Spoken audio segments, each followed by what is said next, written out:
comes to the fight against insurance companies, large corporations, and the healthcare industry, injured victims are always the underdog. But that doesn't worry us. At Messa & Associates, we're an injury law firm from Philadelphia, and we come to fight. Our clients know that they've got representation with a chip on its shoulder, and it's the same chip that makes Philly the toughest city in the country. Call 215-568-3500 or visit us online at messalaw.com. Messa & Associates, the toughest injury firm in Philadelphia.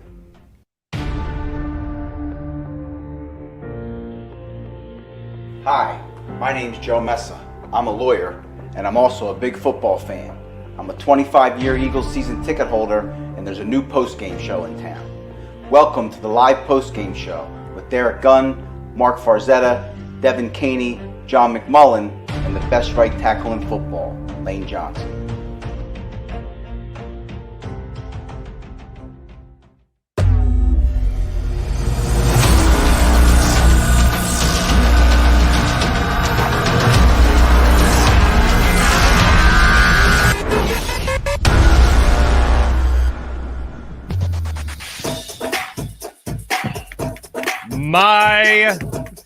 Oh my, welcome into the JAKIB Media Live post-game show on the JAKIB Media YouTube channel and all you fine people watching on 6abc.com. My name is Mark Farzetta. You got Derek Gunn, you got Devin Caney. We'll be joined later in the show by John McMullen, and it was not the night or the afternoon that the Eagles were hoping for. Going into this one, they hanged with the Kansas City Chiefs for a good amount of time, almost about 3.5 quarters, before the Chiefs just decided, hey, look, we can do whatever we want to do against this defense. And they had their way with this Eagles defense. Jonathan Gannon will be back to the drawing board for him. A lot of missed opportunities in this game. Jalen Hurts missing a couple of throws in the end zone. One to Zach Ertz early, the other to Greg Ward. Both times the Eagles had to settle for 3 points in those scenarios. But overall, a lot of focus is going to be on this defense. Gunner, looking at this game today, if I would have told you before the game you're going to lose by 12 points to the Chiefs, I think a lot of people would have said, wow, was that close? The game didn't play out the way that we really thought it would. They actually hung with them for a lot longer than that. But when push came to shove, the Chiefs just pushed a button to score. That's what it seemed like when it came to this Chiefs offense versus this Eagles defense. Well, I think first and foremost, the blueprint is out now on this Eagles defense. You can run the ball. And what's really shocking is how effective the last three opponents have been able to run the ball in the middle of their defense. Not out on the perimeter, but in the middle of their defense with Fletcher Cox and Javon Hargrave. And did Fletcher Cox play today? Can somebody tell me? Was he in a witness protection program? Or what? I don't get it. With this, you pay this guy this kind of money, and I don't want to hear about, he's getting double teamed. A guy named Aaron Donald gets double teamed every game, triple teamed. That guy's bouncing off tackle blockers every game, but he makes plays. Fletcher Cox is hit or miss. You don't know when he's going to show up and when he isn't. He didn't show up at all today. I mean, Javon Hargrave had another good game, but I don't know what's going on with Fletcher Cox and his defense in general. And I think we got sucked into the fool's goal. I think that's the problem. The first game, I keep going back to this first game. We all came out and like, wow, boy wonder, offensive guru, genius. Jonathan Gannon, defensive mastermind. And all of a sudden, 8 days later, it bottomed out. And the defense has gone from great to okay to bad to worse. I mean, Kansas City ran for over 200 yards on this defense. I'm not surprised. Mm-hmm. Tyreek Hill had his way. How in the world do you leave this man single covered? I don't get it. You don't. With a linebacker, by the way. Linebacker. I don't know. I don't get it. I just don't get it. And again, 9 more penalties. Think about when some of these penalties occurred in this game. When the Eagles had momentum, penalties. And then, of course, another play where the wide receiver's out of bounds, comes back in, touchdown taken away. It's like one thing after another. It's like that old song, if it weren't for bad luck, I have no luck at all. That's exactly what it is. I mean, at least they scored. I mean, I will say this. It's not all doom and gloom. It wasn't. Nick Sirianni, much better calling of the plays today. I love the way they mixed it up, had people moving, had Kansas City on his heels early on. Jalen Hurts, good game throwing against the defense you should have a lot of success against. this defense of Kansas City's was 30th in the league, 31st against the run. So you should have a lot of success. When the game was closer, I just thought they could have run the ball a little bit more to keep that guy named Mahomes off the field. People say, well, the Eagles only had 3 possessions in the first half. Okay, I get that. You still could have run the ball a little bit more than 11 times in the first half just to chew up a little bit more time on the clock. I knew the Eagles defense wasn't about to stop Patrick Mahomes. Who didn't know that? The only people that didn't know that were people that don't watch football. You knew doggone well that they weren't going to stop Kansas City's offense. Yeah. But you had a chance to get them. You had a chance, and just when you had momentum in your favor, another penalty. It's like it's the same broken record over and over again. At some point, if I'm the coaches, somebody's got to get timeout. You got to make an example of somebody. Derek Barnett. When's Derek Barnett getting that timeout? Please. That's not going to happen. Not going to happen. Please. But I will. The defensive penalty that killed me actually wasn't Barnett. I think it was on Sweat, and it was when they stopped them on 3rd down, and that would have been massive. But then, because of that penalty, the Chiefs went on to score again, and that was the final nail in the coffin. Yes. And it's just so frustrating. It completely turned the tides of the game, and it just kept happening over and over again. And as a fan, it's just like you're sitting there watching. I wouldn't even let myself get excited about touchdowns because I think it was 3 touchdowns were called back because there was a flag. And it's just – Derek, what did you call it right before we went live? You said a D3 college. That's what they're playing like a D3 college team. Or I don't want to sit here and watch a Division II college defense play at the NFL level because that's what they're playing like right now. I mean, they're getting gouged up the middle. They can't get off the field on 3rd downs. They keep giving up the big plays. So on and so forth. It's just one thing after another. You're hoping that they get better. See, offensively, they had a patched up offensive line. Lane Johnson was a late scratch. So you didn't have 4 of your so-called regulars starting in the offensive line. And I thought the offensive line, for the most part, did a great job protecting Hurts. I love the way he got the ball out of his hands quickly. The defense, you got a lot of veteran players on that defense, guys who have played this game at least several years, and some of them were Pro Bowlers. I don't get what's going on with this defense at all. I really don't. I mean, no, and Gunnar, to your point earlier about Fletcher Cox, I was looking specifically to see whether or not he was going to be double teamed a lot today or not. Nothing jumped out to me as crazily out of the ordinary when it came to how the offense was scheming against Fletcher Cox. One play in particular, it was completely one-on-one. It was only one-on-one, and I believe it was a scramble to the left by Patrick Mahomes, where it looked like he just kind of gave up on the play, Fletcher Cox. When the play started rolling away from his side of the football, where he was being blocked away from, by the way. He wasn't fighting through it. He was being held one-on-one, being beat in that battle. Play started rolling to the opposite side of the field, and he just kind of stopped right there and turned around and looked at the offensive lineman like, either, hey, good play to you, or I'm going to get you next time. Unfortunately for him, next time never happened for Fletcher Cox. But if you went into this game, and here's what's absolutely incredible about this, if you went into this game and you were to say total yards between the two teams, who do you think would vastly outgain the other? The Kansas City Chiefs, right? The Kansas City Chiefs outgained the Philadelphia Eagles in total yards by 10 yards. Yes. That's it. But the difference in this game was on the ground. Yes. I didn't feel like Nick Sirianni. I'll say this. His game plan was 1,000 times better than what it was Monday night against the Cowboys. Can we all agree on that? Devin, you agree? Yes, okay. I do agree. When it comes to running the football, though, it was still not something at the forefront of his offensive game plan. Now, I only bring this up not to harp on the fact that they didn't run, but to simply say it's not always about run-to-pass ratio. If they would have run more, sure, I would have liked that. But their best drive of the game, I believe they handed the ball off for one running play. One time in their second possession where they marched down the field and scored a touchdown. That to me was the antithesis. That to me was the perfect example of why Nick Sirianni can show signs of improvement. And I felt this week he showed a lot of signs of improvement over the last 6 days. Whatever he was doing, not wearing the T-shirts, if that's part of it, watching film differently, purposely including different plays that were closer to the line of scrimmage for Jalen Hurts where he struggles throwing the ball deep.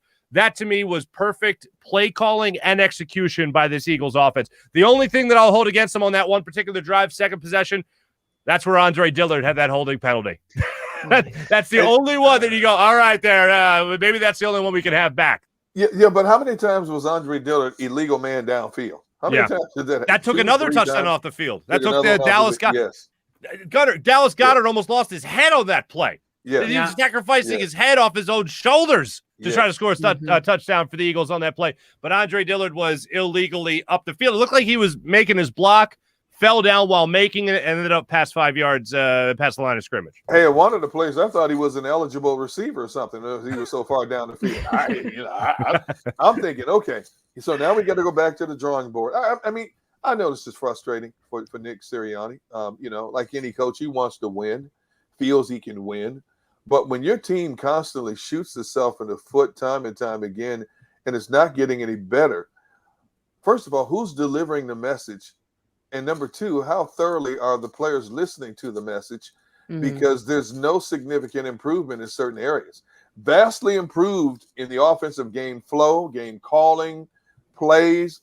But in terms of the little things that separate the difference between winning and losing, those little things continue to become even more magnified and add up to big things that have cost them in certain situations. They had their chances against Dallas on Monday night.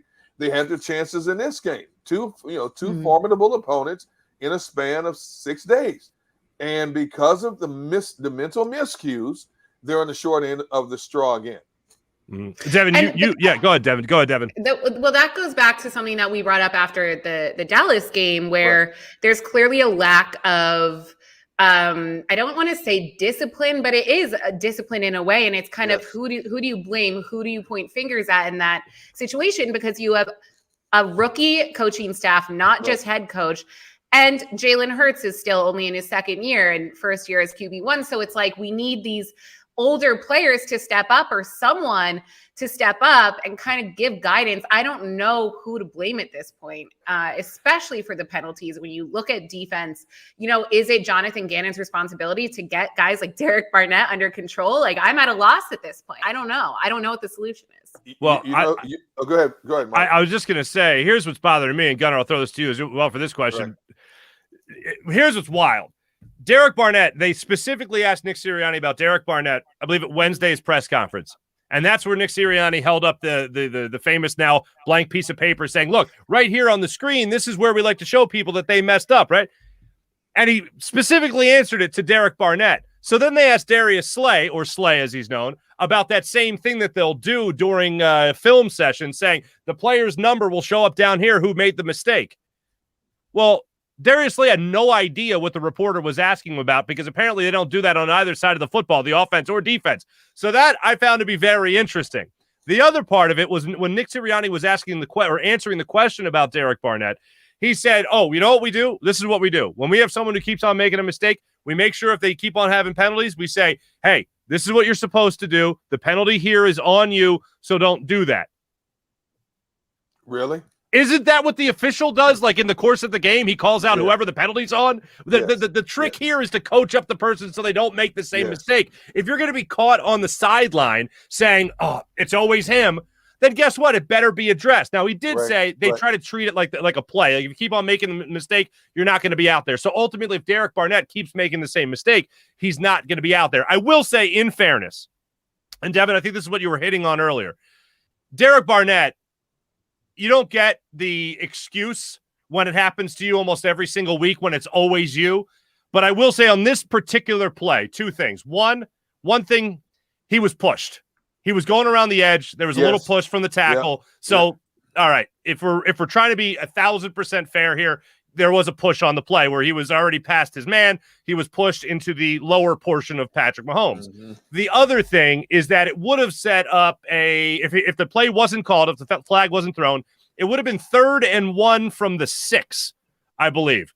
Mm-hmm. The Chiefs are probably still getting that first down. I mean, they're pretty good offense. No question. Yeah. So no question. I can't hammer Derek Barnett for that particular play. The person I look at when it comes to the penalty realm, Josh Sweat obviously had that one, Devin, that you pointed out that gave the Chiefs new life. And then the other is Andre Dillard. What the hell, man? Exactly. Yeah. You know, to answer Devin's question, when she asked who's to blame here, everybody's wearing an Eagles uniform and every coach, plain and simple. That's who's going to continue to be the problem until somebody rectifies this or somebody's rectify this. I go Gannon to answer the question as well. I go Gannon before I go Sirianni. I thought Sirianni made enough adjustments in his game plan. Gannon, look, if they check to the line of scrimmage, they audible to the line of scrimmage. There's not much you could do when you have only, I believe, 2 linebackers on the field, and one of them ends up lining up over Tyreek Hill. To me, there's got to be better communication there. There's no way a linebacker in any situation should ever look across and see himself lined up against Tyreek Hill. It's similar to, but not exactly like, when you basically had Chase Claypool, who I believe already scored 2 touchdowns last year against you with the Steelers. Nobody was over top it. No, I'm sorry. It was the White Snake. What the heck was that safety's name that linebacker? Nate Gary. Nate Gary ended up being over Chase Claypool. So we saw that problem last year with the Steelers. They're seeing this problem this year at the goal line with Tyreek Hill versus a linebacker. I want to know what Howie Roseman and Jeffrey Lurie are thinking at this point. When they sit up in the crow's nest and they watch the game and watch how it's played, you know, and I've mentioned this several times this season, and it just continues to resonate in my ear. When Jeffrey Lurie said this offseason, this is a transitional year. And I understand, you know, the situation when you have you're cap strong because of the money you gave Carson Wentz. We all knew they couldn't go out and get a lot of big name free agents to fill a lot of gaps. But I didn't think it was going to be this bad, especially defensively. I felt that they had enough defensive personnel, and they made some low-level additions. Ryan Kerrigan, where the heck is Ryan Kerrigan? He's with Fletcher Cox in the Witness Protection Program. That's where he is. Eric Wilson had an interception, but for the most part, Eric Wilson is not what you thought. Steve Nelson plays decent. But Steve Nelson is still not playing like the guy from 2019. He's playing more like the guy from 2020 in a lot of situations. So, the defense should be better off in a lot of ways than the offense should be, because of personnel, experienced personnel. You got a bunch of kids running around on offense, you know, a quarterback trying to find his way with a load of pressure on his shoulders, trying to understand the system. And he flourished very well in today's game in this system, considering the circumstances. But there's something about the defense, and you're not going to go out and get anybody else. You're not going to go out and make any wholesale changes. And you still have the likes of Carolina coming up. And then you got to play Tampa on a short week. And then you got to go to Vegas and play that high-powered offense as well. You know, and is it going to continue to get a lot worse before it gets better? Is there a middle ground where it stabilizes itself to a certain degree, you know, so that you can keep your offense in games and give your team as a whole a better chance to win? Because your offense did just about everything they could to try to win this game and got little to no help from the defense again. Yeah. Look, it's not the focus. Let me just preface this by saying it's not the focus. But when we go back at the end of the year, however this year ends up, probably not going to be great. But however this year ends up, what did we say at the start of the year? This is going to be a huge evaluation process, not just for Nick Sirianni, but also for Jalen Hurts, and whether or not he can compete and show that he can be the number 1 quarterback for this team, the franchise guy going forward. Because no matter what, he's going to have maybe 3 first-round picks to compete against who could be the next franchise quarterback of this football team. When you look back on this game, the missed throw to Ertz, and I know Ertz later dropped it would have been a great catch, but bottom line is he dropped it in the end zone. The overthrow to Ertz in the end zone, the overthrow to Ward in the end zone on the rollout play. Yeah. Those are 2 plays that Jalen Hurts, I'm sure, wishes he had back, but those are also 2 plays that he needs to make. The rollout to the left on the interception that ended up getting negated or overturned by review, that was obviously not an interception, still a bad throw and an even worse decision.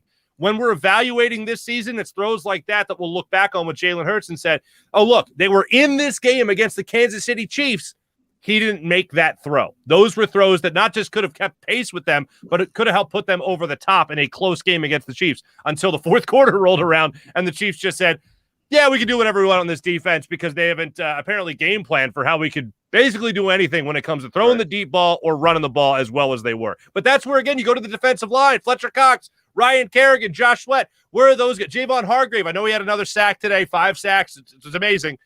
But how can they run the football against you that well today? If you would have thought one of those things would have been stopped, it would have been the defensive line stopping the rushing attack. You know, Kansas City likes to run the football, as well as they like to throw it up. But you've got to do a much better job. There's a lot of money invested in the interior of that Eagles defensive line. And you've got to do a much better job of winning the point of attack. You're capable of doing it, but you're just not. And I'm watching play after play after play. Kansas City, 8 yards, 9 yards, 12 yards rushing. Again, right up the gut, not off the edges, right up the gut in this defense. And to me, number one, it starts with the front guys losing more times than winning that initial point of attack. And secondly, your linebackers have to come up and start filling the gaps. The linebackers are nowhere to be found until these running backs are getting to the second level. And if you don't have a better linebacking play to support your front guys, it's going to continue to be this the whole season. And you've got a number of teams you still have to face that like to run the football. So you've told everybody you've got to face, if you want to have a chance to beat this Eagles team, control the clock and keep Jalen Hurts off the field and those young weapons, run the ball at the middle of their defense because they can't stop you. When we come back, we're going to continue to look at this defense and really ultimately how they ended up costing this team the game with their lack of defensive, really run defense in this game and what Jonathan Gannon can do the next time around. We'll make sure we cover that when we come back with a little bit more, examples, obviously. Also, Lane Johnson, we'll let you try to give an update on Lane Johnson, what's going on with him. John McMullen will join the show a little bit later on from the stadium to let us know everything that went down in the Eagles press conferences. I do want to let you guys know that this show, brought to you by the JAKIB Media Network, also on 6abc.com, is presented exclusively by Ocean Casino Resort. Book your next weekend at Ocean Casino and go for the win. More live post-game show when we return. Go for the midnight dares. Go for the memories. Go for the view that goes on forever. Go for the bubbles in your bathtub and in your drink. Go to bed whenever you want. Or don't. Go for him. Go for her. Go for the win. Go to Ocean Casino Resort. Book your trip at theoceanac.com. At Stateside Vodka, every new customer gets the world's best rocks glass. Free. What's that? A rocks glass? You're telling me that bottle is cut in half? You could say that. Holy shit. The glass is for cocktails, right? It's for this, and that. Is the length of the glass equal to your... You betcha. But is it made out of... Glass? Yeah, okay, but is the rip... Smooth? Will you stop doing... That? I'm the professional here. And you're telling me I can get one of these glasses for free? That's right. One free rocks glass per customer with each first-time purchase of Stateside Vodka. All from the company that's highly awarded. 0 carbs, 0 sugar, and deliciously tasting vodka. So good, it just disappears.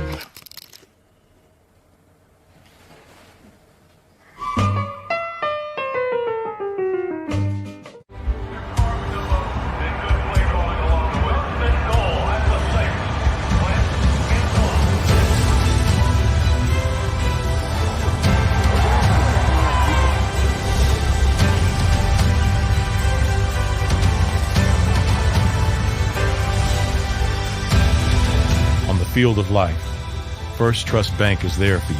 Champions on 3. 1, 2, 3. Because Philadelphia dreams deserve a Philadelphia bank. When it comes to the fight against insurance companies, large corporations, and the healthcare industry, injured victims are always the underdog. But that doesn't worry us. At Messon Associates, we're an injury law firm from Philadelphia, and we come to fight. Our clients know that they've got representation with a chip on its shoulder, and it's the same chip that makes Philly the toughest city in the country. Call 215-568-3500 or visit us online at messalaw.com. Messa and Associates, the toughest injury firm in Philadelphia. Go for the midnight dares. Go for the game.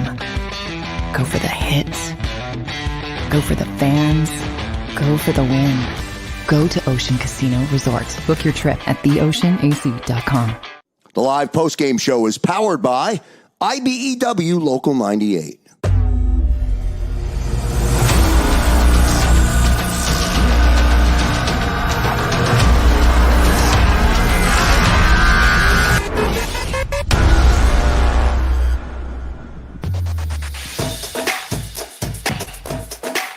Welcome back to the live post-game show, 6abc.com, as well as the JAKIB Media YouTube channel. Don't forget, this is brought to you by, once again, First Trust Bank. You can check out the JAKIB Media YouTube channel tomorrow morning for Birds 365 with Jody Mack and Johnny Mack.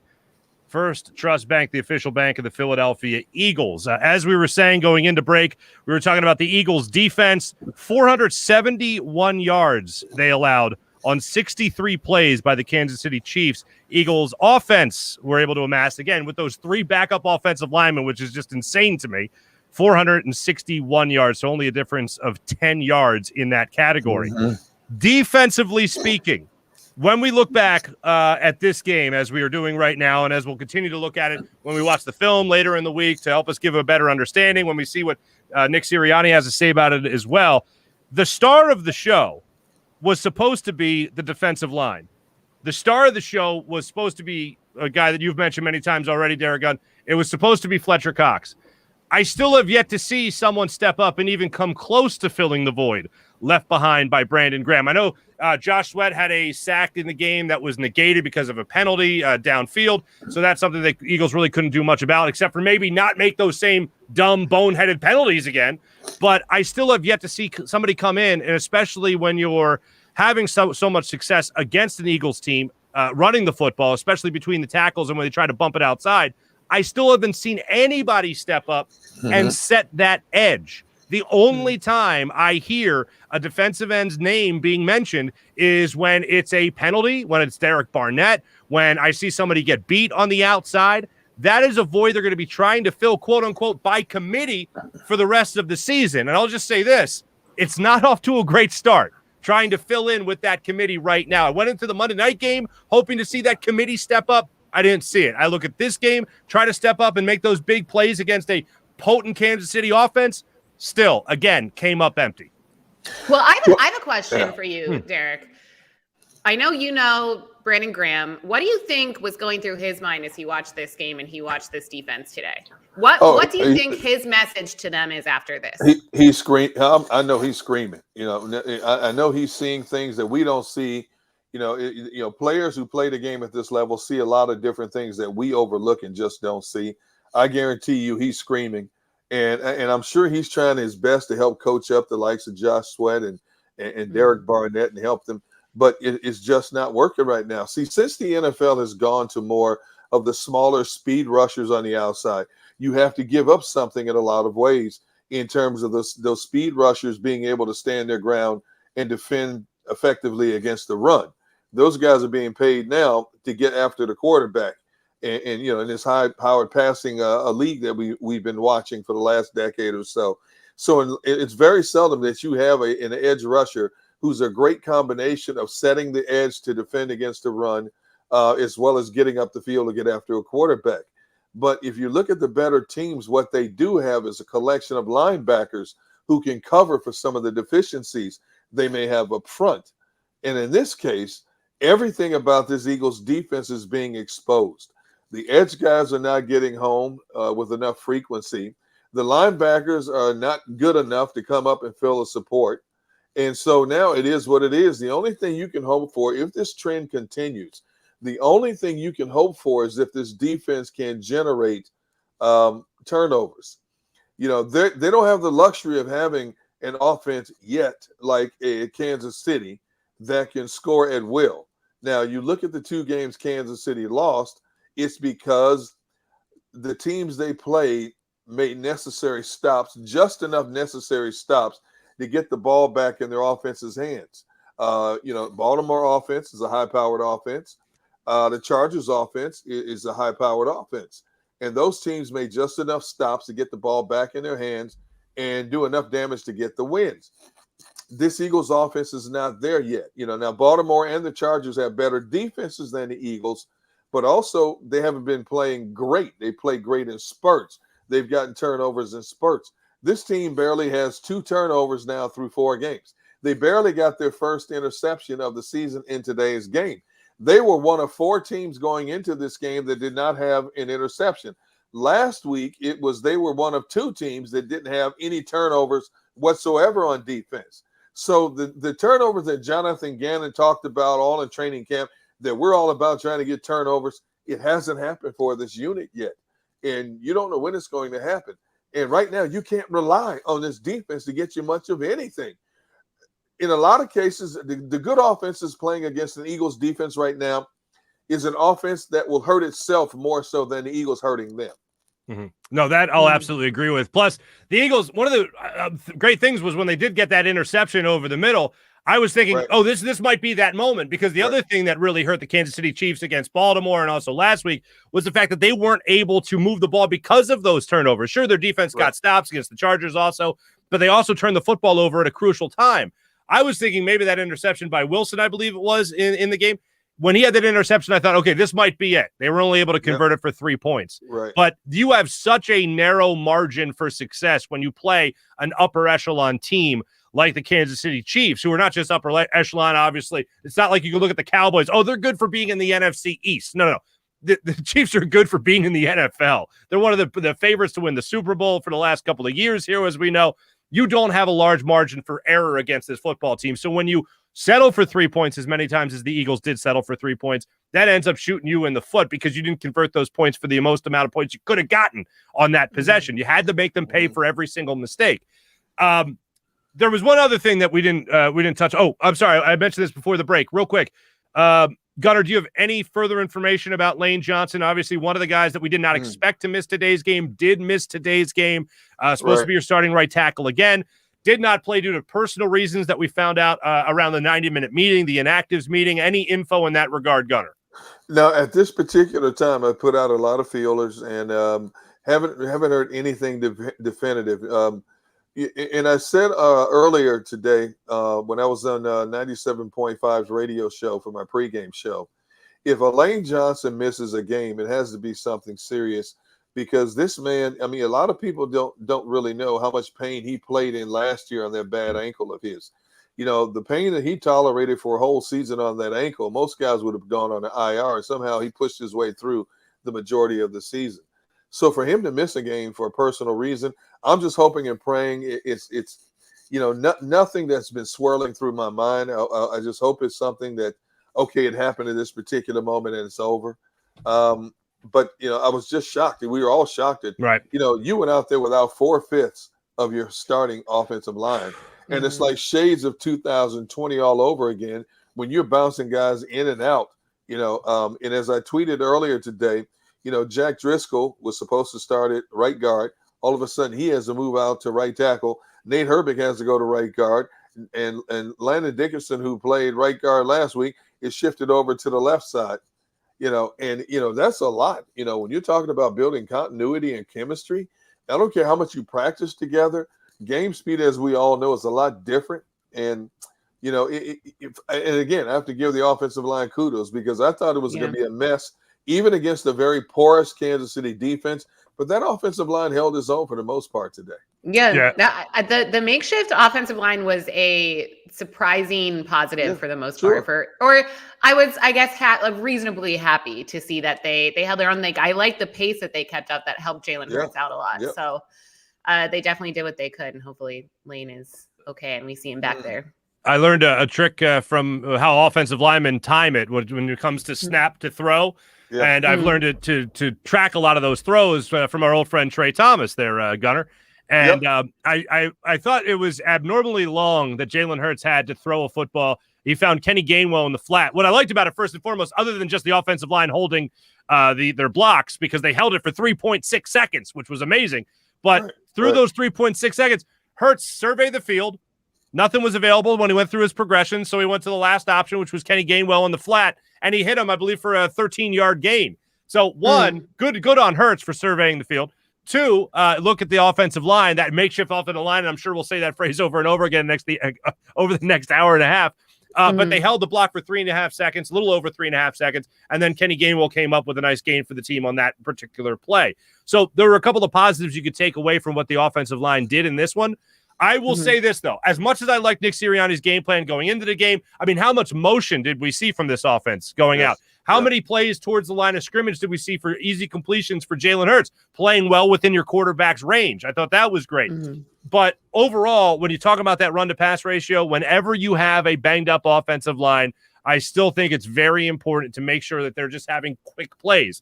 That's why in this particular instance, I don't harp on the run to pass. Yes, I would have liked to see more than 10 touches from Miles Sanders. He had, I think it was 6 carries in this game. I think he had 4 catches. But when you look at the way they played overall, I look at it and I say a lot of those plays that were allowed around the line of scrimmage allowed the offensive line to have that thud and done type of mentality where they just had to make the block, make it quick, not hold for a long pass play, and make sure they could establish that rhythm and also make sure they could establish that chemistry, having not had these 5 guys all play together at any point. Today was the first time I think the closest was the starter of last year where you still had Driscoll in the game and you still had Herbig in the game when they started the season last year in their opener. But this game was a game you actually allowed, though not running the ball, actually allowed your offensive line to start to establish a little bit of chemistry, a little bit of rhythm, because everything was right around the line of scrimmage. And I thought that was good on Nick Sirianni's part in this game.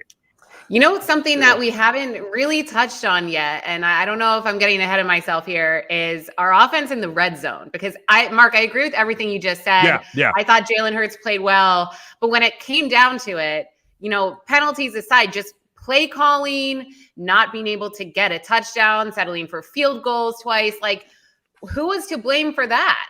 Is that Nick Sirianni as well?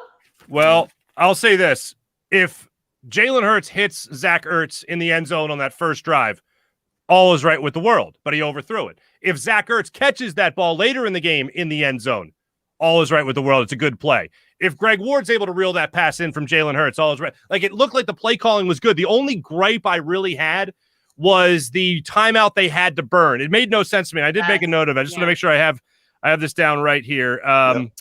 It was right before their first field goal of the game where they settled for, it was 3-0, their first drive.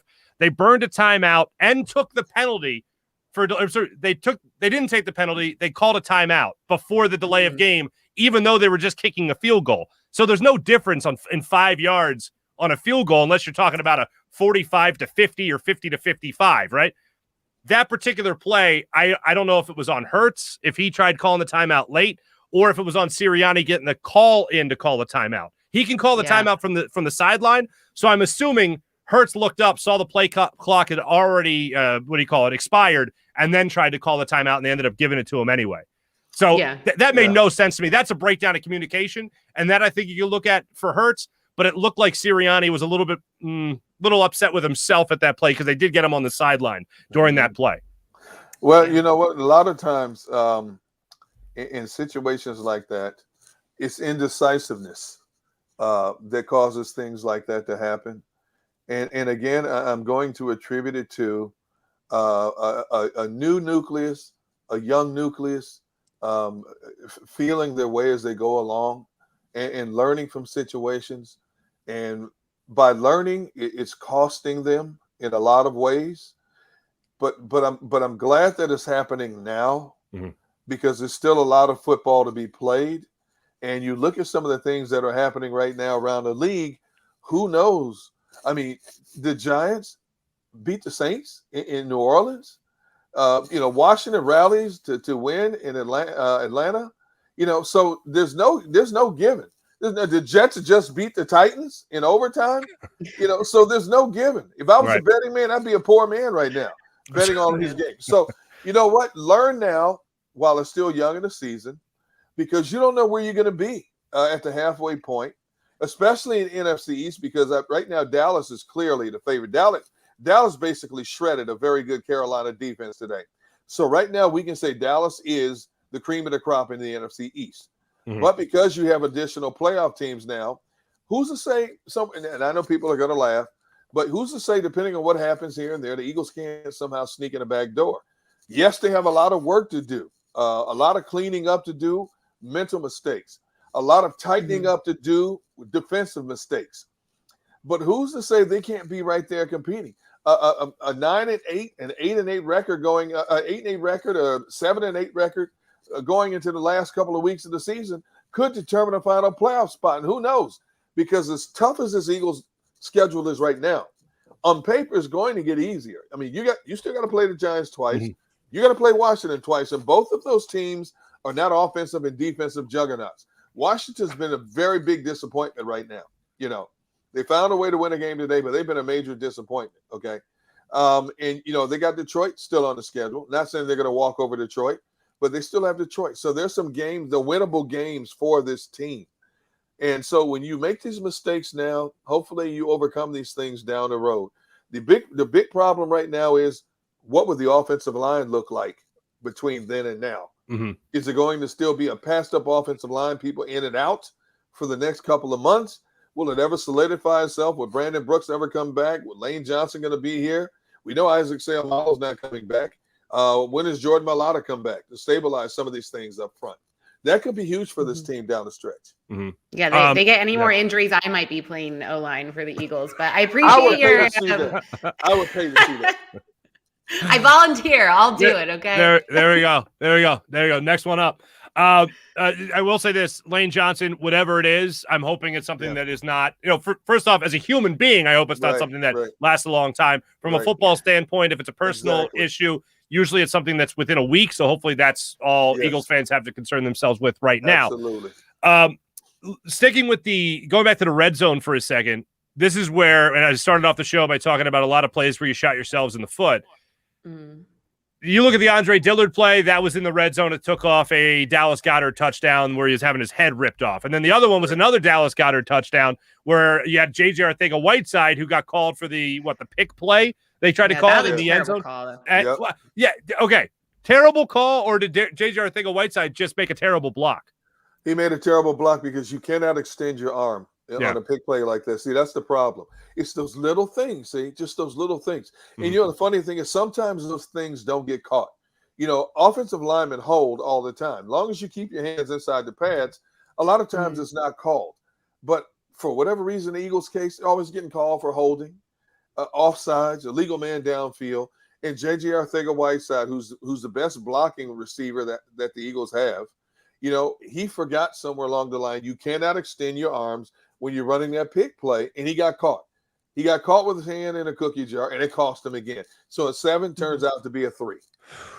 I don't know how they eventually correct these penalties. I mean, you're talking about you're in week 4. I mean, I know Nick Sirianni is a first-time head coach, but, I mean, I thought position coaches were supposed to be really good at making sure their particular position doesn't get penalties. And I know offensive line you can look at defensive line because that's where Derek Barnett dwells, unfortunately.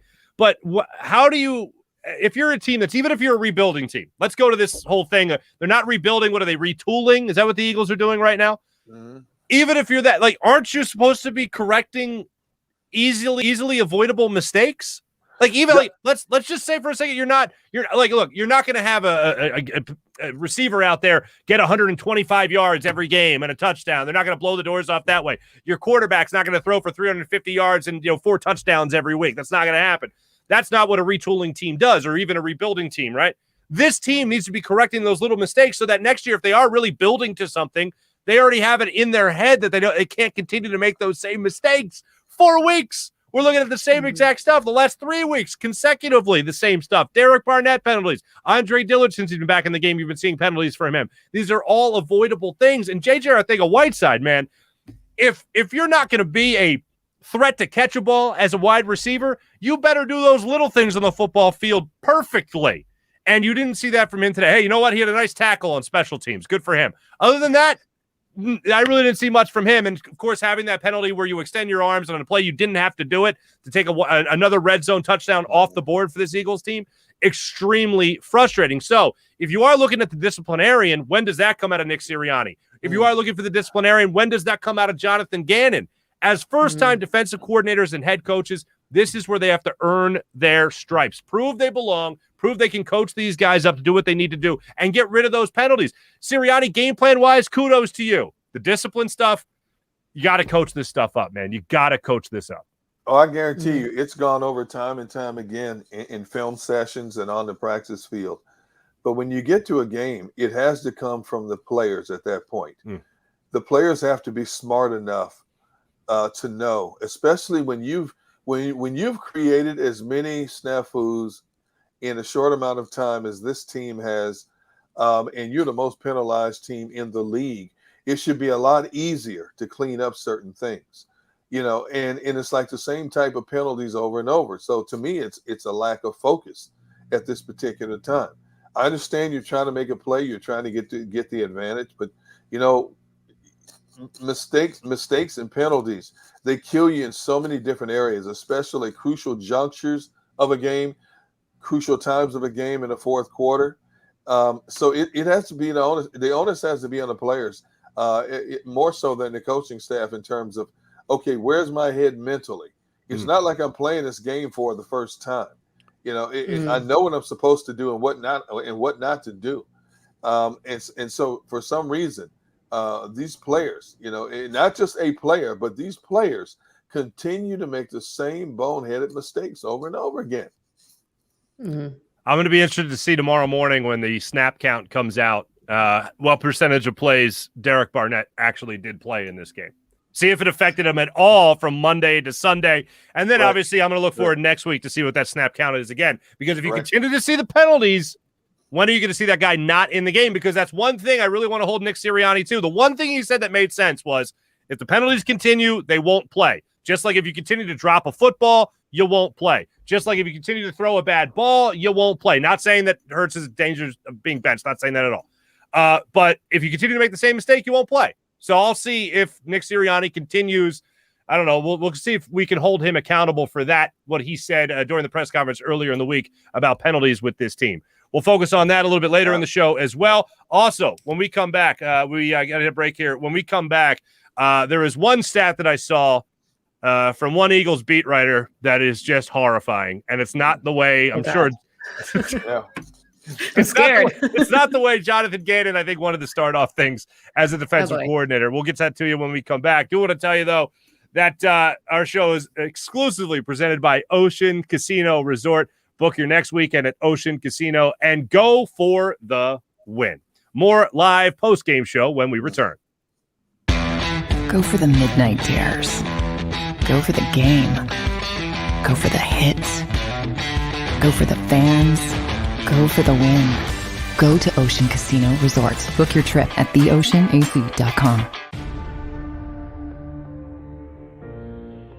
When it comes to the fight against insurance companies, large corporations, and the healthcare industry, injured victims are always the underdog.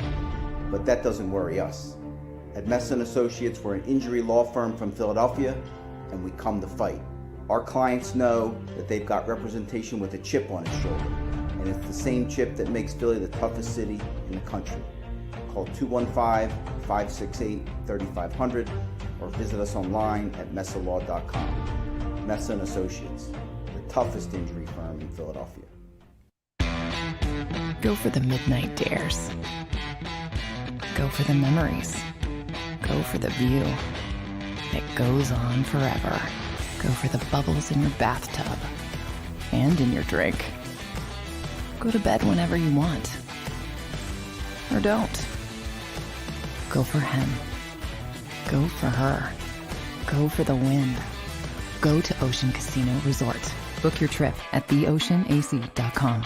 At Stateside Vodka, every new customer gets the world's best rocks glass. Free. What's that? A rocks glass? You're telling me that bottle is cut in half? You could say that.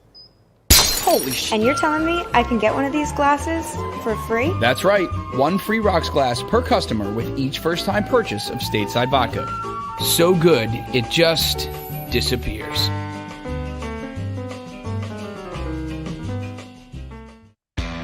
Go for the midnight dares. Go for the game. Go for the hits. Go for the fans. Go for the win. Go to Ocean Casino Resort. Book your trip at theoceanac.com. The live postgame show is powered by IBEW Local 98.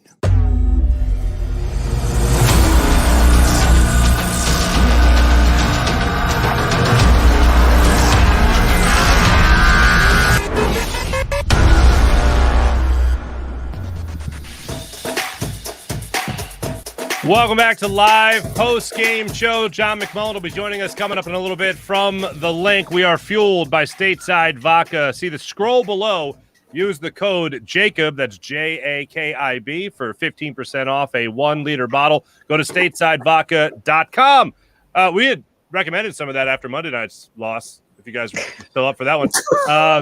Yeah. Hopefully, at least there will be some good coming out of it. JAKIB, just use that promo code, do yourself 50% off. Hey, Mark. Yes, sir. I noticed you have one less bottle on that shelf behind you.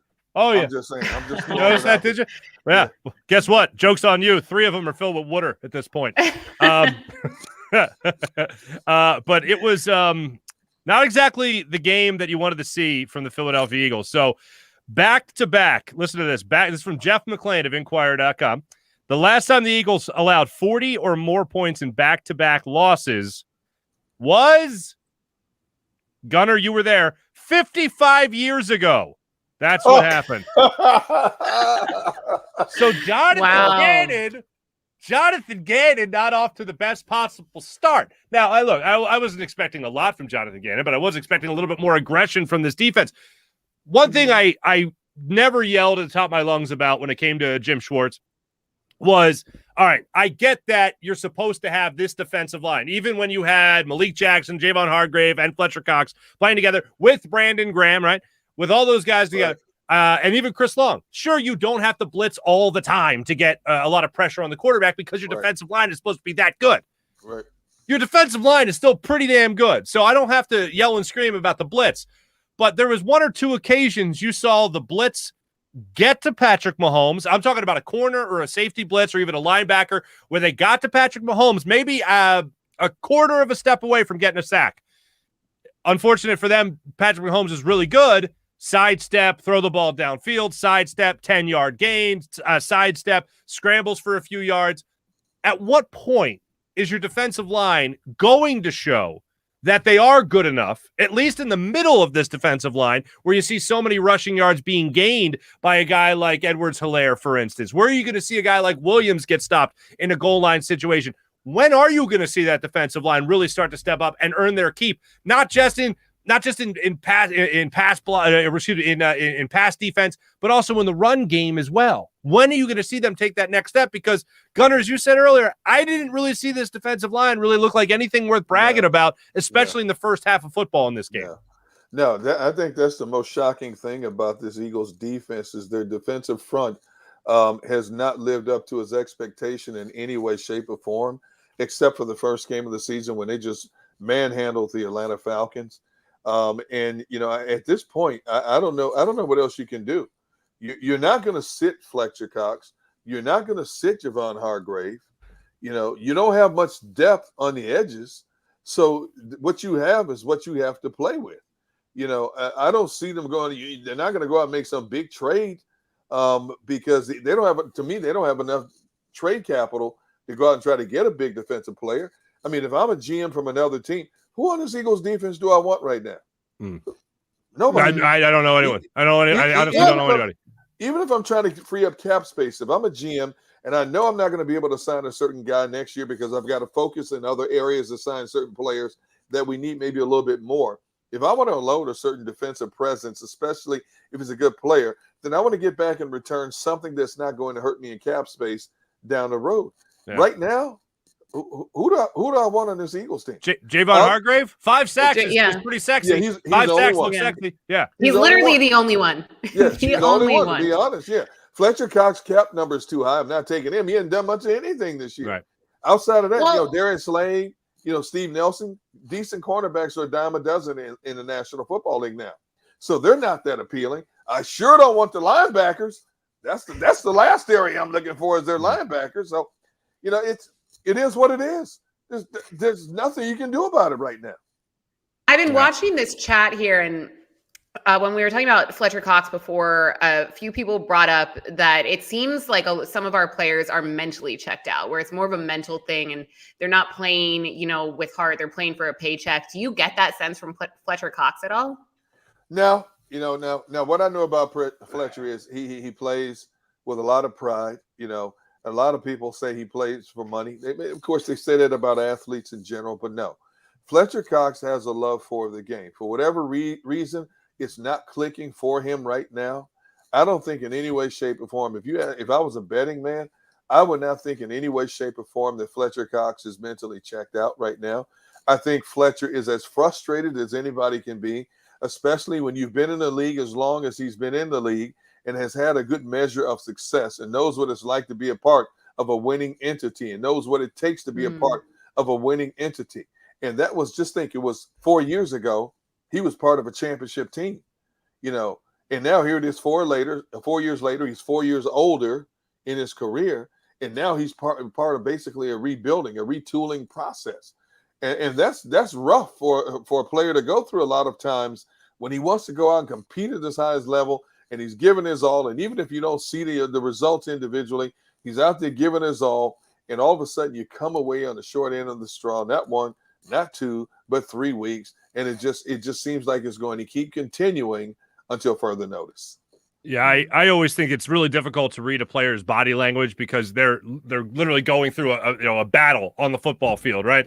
So anytime on any given play, even the one I was trying to interpret earlier, I gave both sides of it. It was either Fletcher Cox saying, hey, good block, or Fletcher Cox saying, I got you next time. Whatever it was, he didn't win the battle. That's the bottom line. I'm not trying to judge him when it comes to whether or not he cares or not by looking at that play. Because, if you've been around Fletcher Cox enough, you know that this guy wants to get after it. Fletcher Cox wants to be somebody that is known around the league as Aaron Donald, for instance. That's what he wants. That's what he strives for.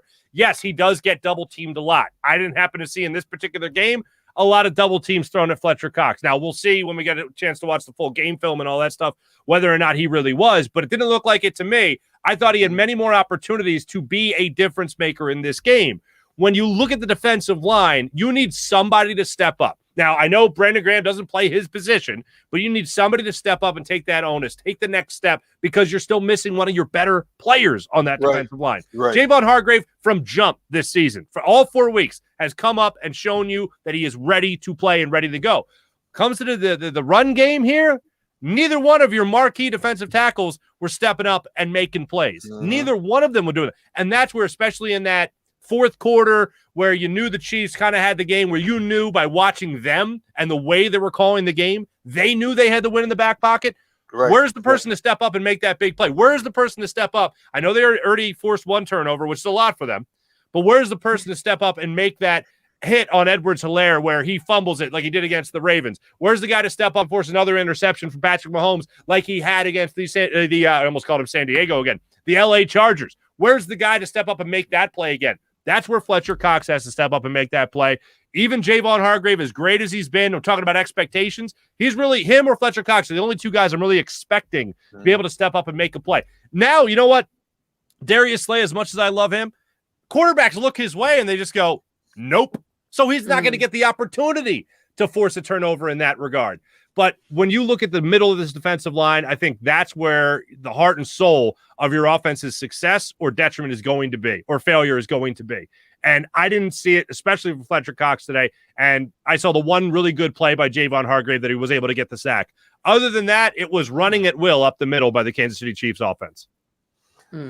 That's because of a lack of talent across the board. The plain and simple, and I'm sitting here shocked as anybody, because back in April, I thought this was going to be a rough year for the defense. But when they started adding pieces to the equation, Ryan Kerrigan, Eric Wilson, Steve Nelson, I thought, okay, it's not going to be a great defense, but at least it would be a serviceable defense. Not a defense that looks like a D2 defense playing out there against NFL players. I never thought it would look like, and I can't emphasize that enough. I keep looking over the numbers. Kansas City was 9 of 10 on third down. Kansas City was a perfect 5 for 5 in the red zone. It's like this defense just doesn't it's like they're lost in a lot of ways. You know, and I don't know. I'd hate to be in Jonathan Gannon's shoes right now. I don't know what you can do to fix this mess, to be honest, because you're not going to make wholesale changes. You know, you got to go with what got you to the dance this far. And right now, it's an ugly dance. I know when we look at Jonathan Gannon, we overall think about the scheme. A scheme is supposed to, in honor of Andy Reid being in Philadelphia right now, supposed to put players in a better position to make plays. Yeah. It certainly helps when you have better players. The disappointing thing for me, though, is when you do look at the one guy you're supposed to have as a dominant football player in Fletcher Cox, you barely see him, as you said earlier, Gunner. When you look at the defensive backs, they didn't really pick apart a guy like Darius Slay in this game. Steven Nelson may be a different story. Certainly, you look at what they did with the linebacker that was over on Tyreek Hill during that touchdown in the red zone. That's certainly a play you can look at and go, okay, maybe they scheme better for that one. Or maybe if you're a guy like Darius Slay, maybe if you see Anthony Harris over Tyreek Hill, maybe that's where you say, hey, why don't you switch with me here? Why don't you switch with me here? And instead, they just kept him on the inside, and Patrick Mahomes, go figure, sniffed that out immediately and hit Tyreek Hill for another touchdown in the game. But at some point, you got to coach these guys up to have that next up-and-coming guy. Darius Slay came here as a guy that you knew was going to be a shutdown corner. You had a guy like Fletcher Cox. You knew a guy that should be able to step up in a game like this. He didn't. Javon Hargrave played well when he was with Pittsburgh. Not to the point that you expected him to have 5 sacks through the first 4 weeks of the season, but you expected these guys to be good players. When are we really going to see Josh Sweat come out of his shell as the guy that's going to be the next up-and-coming playmaking type of player for this football team? When are you going to start to see that from anybody else on the defense that I haven't already named? You haven't seen those guys coached up. Like, who on this defense can you look at and go, that guy's a product of good coaching? Like, even going back to the Peterson era to now, it's kind of hard to point that guy out. I see. Man, I hate to keep harping on this. But I just think there has to be something internally when you get to a certain point where you just get tired of being embarrassed, you know, and right now I'm not seeing it. And it's like once it starts snowballing downhill, it's like, okay, it is what it is, and we're just going to play this game out. Hopefully the offense can do something for us and help us out. And I'm not saying the players are quitting. It's just that they're on the field so long, they're dog tired by the time you get to the fourth quarter. I mean, 3 straight games now, scoring drives against them, 7 minutes, 8 minutes, 12 plays, 9 plays, 6:55 off the clock, 5:58 off the clock. You know, and I don't care how conditioned you are.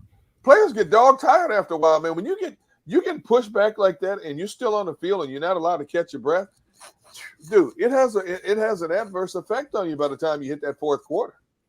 But that's also that goes back to the run game. If we run the ball more, we keep the defense off the field more, and that's on all the coaches, not just Jonathan Gannon. So right. I put out there on Twitter. I said the Eagles ran the ball 11 times in the first half, and people are responding, "Oh, you know what? They only had 3 possessions, and considering what the score is, they did a good job." Well, you know, okay. You should have been able to see that, okay, if this game plan is working early on and we keep using this, we're going to get our points. If we can run a few more plays off the clock, that means this team can't get the ball back.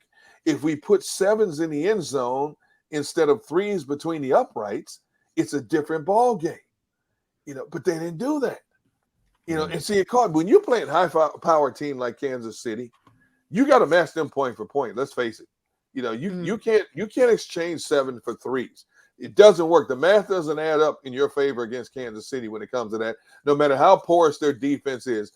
Because if you watch enough football, you know, if Kansas City gets the ball, they're one of the few teams in the league that every time they have the ball, they can potentially score a touchdown whenever they want to. So if you can't go up and down the field and serve and volley with a team like that, you're going to be playing at a deficit. But you can slow the game down a little bit by controlling the clock a little bit more to keep that guy named Mahomes and Tyreek Hill and Travis Kelce and Mecole Hardman on the bench and DeMarcus Robinson on the bench more so than out on the field, making your defense backpedal. No, I 1,000% agree with you. Let's hear what was being said during the press conference as well as in the locker room when we check in with our friend John McMullen right now, and he's presented by Mesa Law and Associates. Need a tough injury lawyer? Call Mesa and Associates. John McMullen, welcome in. Thanks for coming on with us. What was Nick Sirianni's overall message in his post-game press conference to the assembled media? I think it was a lot like this game. You're trying to figure it out. You're trying to figure out where to start with this team. I mean, I think if you look offensively, you got to be pretty happy. I think we were back to the week one game plan with the quick hits out of Jalen Hurts' hand, get him some confidence.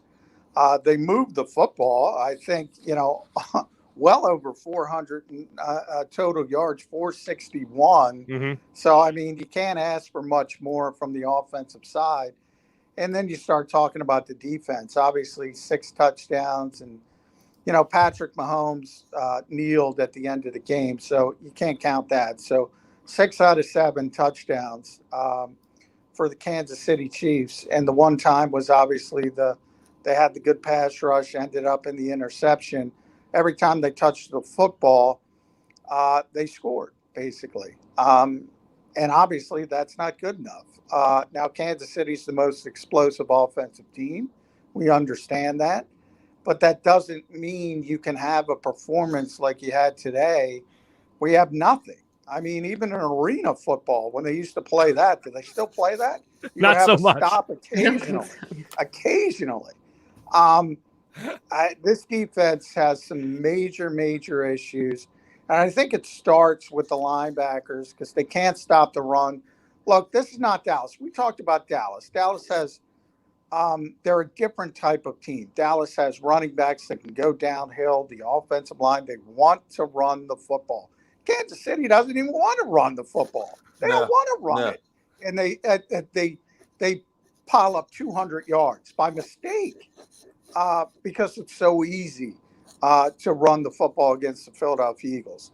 And I don't think that's an in-season fix. That's an out-of-season fix. That's where you look at Howie Roseman and say, okay, you don't allocate assets to that particular position, and you haven't for years.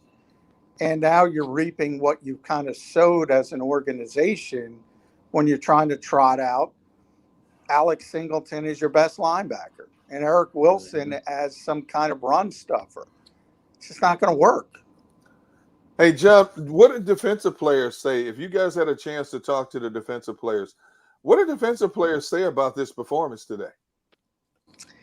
Yeah, I mean, Slay dropped a couple S-bombs. I think about 3 or 4 shits. We can say that since we're on YouTube. Oh, I'm on 6 ABC. Are you allowed to say that? That's a 15-yard penalty on you. Knock it out. I think he said Creek. I think he said Creek. Yeah. That's my favorite show, too. That's my favorite show. We'll knock it out, in post-production. But that's a 15-yard penalty on you. If Slay's live, he said it a bunch of times. And they have to fix their stuff. So we'll use the word stuff. Look, Kansas City's tremendous. We know Patrick Mahomes. It's always impressive to see Tyreek Hill live because there's so many fast players in the NFL, and he's just faster than everybody else. It's unbelievable to watch on the field. And I know Jonathan Gannon spoke in the week leading up to the game, and he said how well he tracks the football, which is rare for a speed guy. We saw a speed guy here who could track the football for years in Deshaun Jackson. You bring up the Randy Mosses. But those are deep guys. They're down the field. Yeah. Tyreek Hill does it intermediately as well. I've never seen anything like it for somebody who can run like him. And he's really difficult to stop. But that said, you got to bracket him and you got to make sure other players don't beat you. Eagles weren't able to do that today. 6 out of 7 tells you all you need to know. It's just, we didn't see a punter. I didn't get to see Aaron Cepas today. I know, our favorite punter. We didn't see him. Yeah, Devin's favorite player. Either punter. My MVP. That Kansas City defense, by the way, they're not winning the Super Bowl unless Steve Spagnuolo can figure something out there because they are terrible. John, first of all, I have to say your McMullen Mafia is alive and well in the comments, and saying that you can go in and play linebacker for the Eagles. You can play on the D line as well. You're getting a few call outs, so just thought you'd appreciate that. I got the football IQ to play linebacker, but I think that's why they want you there. Yeah. I don't think I have. I probably have the size, but I don't have the speed. Well, probably better than what we're working with now. So, just speaking the truth here, taking shots. Look at her. Well, I actually wanted to, we've been talking about defense a lot, and obviously the very frustrating penalties, but I want to ask you about offense with 3 touchdowns called back because of penalties and flags and just so many missed opportunities, especially in the red zone. Watching it was excruciating. It got to the point where I didn't even want to celebrate a touchdown because I knew I'd see a flag 15 seconds later. Was that addressed in any post-game presser? Yeah, Nick talked about all 3 of them. The Andre Dillard downfield penalty, he said wasn't Andre's fault. That's a situation, that's a tough kind of balancing act because you have a quarterback that wants to extend plays all the time. And when you do that as an offensive lineman, you don't know what's going on behind you. And if you step downfield, it's been a point of emphasis in the NFL. So Nick kind of said maybe we have to stop calling those types of plays if they're going to call it that tightly. Devontae Smith, same as Jalen Reagor, he's got to be more disciplined at the start of his route to give him a little bit more room. And that's a concern when you have young receivers because NFL cornerbacks are going to be physical down the field. And I know people say you're not supposed to touch guys, but watch any NFL game, you see guys bodying you up down the field, especially when you're near the sideline. They're going to make sure you step out of bounds. So that's something I just think is a young player making a mistake similar to Jalen Reagor. And unfortunately, those are kind of the growing pains we talked about when we started this season, said you had a rookie receiver and 2 second-year receivers who haven't played a lot of football. You're going to have some growing pains. You're going to have some mistakes. And those guys are going to learn from that type of stuff as they move forward and understand and correct those mistakes. And the third one, I can't even remember. What was the third one? Arcega-Whiteside, illegal block on the pick play. That one, JJ's got to be a little more subtle about that. Exactly. That's just the way it is. Exactly. I saw a lot of people say that was a bad call by the officials. And to Nick's credit, he said the officials have a really difficult job, and he wasn't leaning on that as a crutch. I got to tell you, when I saw that, they always call that. I mean, when you don't put some subtlety into your rub routes, they're going to call it, and He didn't, and they called it. Mm-hmm. John, I want to two quick things. One on the Devontae Smith touchdown that was called back. I know he was out of bounds, clearly out of bounds, and they were hand fighting, and he went out. Isn't there a rule about establishing position in the NFL? I thought if you get 2 feet back in bounds, you've established position. Yeah, I'll have to watch it again on film. There is a rule, if you establish yourself back in bounds. I don't know what the officiating thought process was. He stepped out of bounds. Mm-hmm. They evidently didn't come to the conclusion that you did, Mark. But I have to look at that on the film and see how close it was. I don't think, and just watching it, it's kind of difficult to watch it live. You get a quick replay. But I don't think, they're going to need you to be in bounds for two kind of steps. And I think he came right back in bounds and caught the football. But I'm not sure about that. Yeah, I think the second foot came down and the ball was in his gut. So last thing from me, as far as this particular aspect goes, the first possession of the game, they drive down the field, they get to the 4th and 3, and they burn a timeout in that situation there. Was that on Sirianni? Did he say after the game whether or not it was him calling the timeout, whether or not it was Jalen Hurts calling the timeout? No, that was on Nick. That was on the head coach. He got to play in late, and he took the blame for that. And by the way, I think if he's going to call timeout, you've got to go for fourth down again. Yes, absolutely. Coming out. To me, that's an opponent situation, because I got a lot of people on Twitter like, you got to take the points. Not against the Kansas City Chiefs, because if you're scoring field goals, you're going to lose. You're going to lose the game. Yep. And I thought his thought process going for it was the correct one. You have to understand the opponent. You have to understand you're going to have to score touchdowns and match them. And I think after calling timeout, he should have just doubled down and said, all right, I didn't get it in. I didn't get the play in quickly enough. Let's just run a better play. Let's get our feet under us. Let's make sure we convert and go in and get the touchdown. I think that would have been more valuable, even if they don't get it. I think you got to signal that to your team. Yep. And you also have to, as I said, you have to understand the opponent and what you're up against. Hey, John, it's becoming a broken record, the abundance of penalties with this team. In your estimation, who does the onus fall on more, the coaches or the players themselves?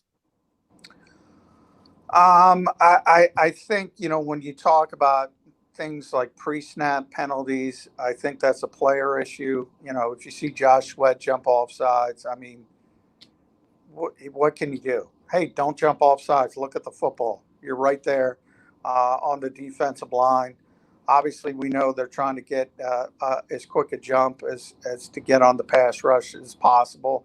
As I said, Nick said the illegal downfield stuff. I mean, he even said that wasn't Dillard's fault because, remember, the football's designed to come out. So in the offensive lineman's head, you got to block to this and then boom, go. Yep. But the football's not coming out. So that's been an issue. And Nick says it's been a point of emphasis, which you can see around the league as well. So that kind of stuff is sort of tricky.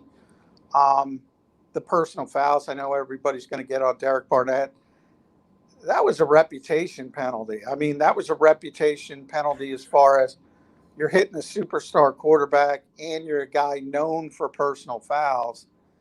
They're going to throw that flag. So, I'm of the belief the NFL's over-legislated. I've talked about it for years and years and years. There's penalties galore in every game, but the Eagles are last. They're number 32 in the league. Sorry. They're number 32 of 32. So even in a year where everybody's getting penalties amped up, they're the worst. So you got to figure it out. You got to figure something out. Something that is pretty polarizing in the comments on reactions is Jalen Hurts' performance. I thought he played well overall. Yes. I know some people don't agree. So, John, what are your thoughts on Jalen Hurts today? Yeah, tough. Nick called it one of the best quarterbacking performances he's ever seen. Yeah, I don't get that. I don't want to go that far. I'm not going to go that far. I thought for the most part, I thought he played well. Mm-hmm. I thought, again, we were back to the week one mindset. I think that's when he's at his best. Get the football out quickly, bubble screens, quick throws. And from there, get him some confidence. But there were some throws down the field, typical. First drive, he had Zach Ertz open for a touchdown. It should have been an easy touchdown, badly overthrew him. When Dallas's touchdown got called back, they should have scored again. He had Greg Ward wide open. Mm-hmm. And I know a lot of people said Greg got two hands on it. He should have caught it. Man, that should have been an easy touchdown. Yeah, an easy touchdown. And he made that really, really difficult for the receiver who wasn't able to catch it. So when he's throwing the football from the pocket, now in the fourth quarter, he threw this out pattern to Zach Ertz down the field that was perfect. Yeah. So it's the same lack of consistency. It's not that he can't do it. It's just not consistent. And when it's not consistent, it usually has to do with footwork, and he's got to sharpen that up. But he was a playmaker today. Look, when you pile up as much yardage as they did, as much points as they did, you should win the football game. But they were playing Kansas City. And there's two things to that.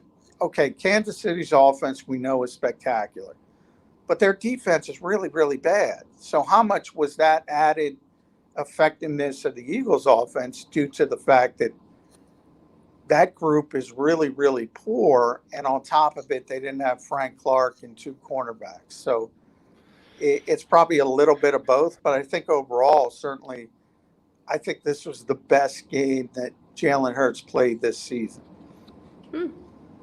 Yeah, I would agree with that. Certainly the throws that you mentioned, yeah, I'm sure he'd want to have those back, but overall, very good game by Jalen Hurts.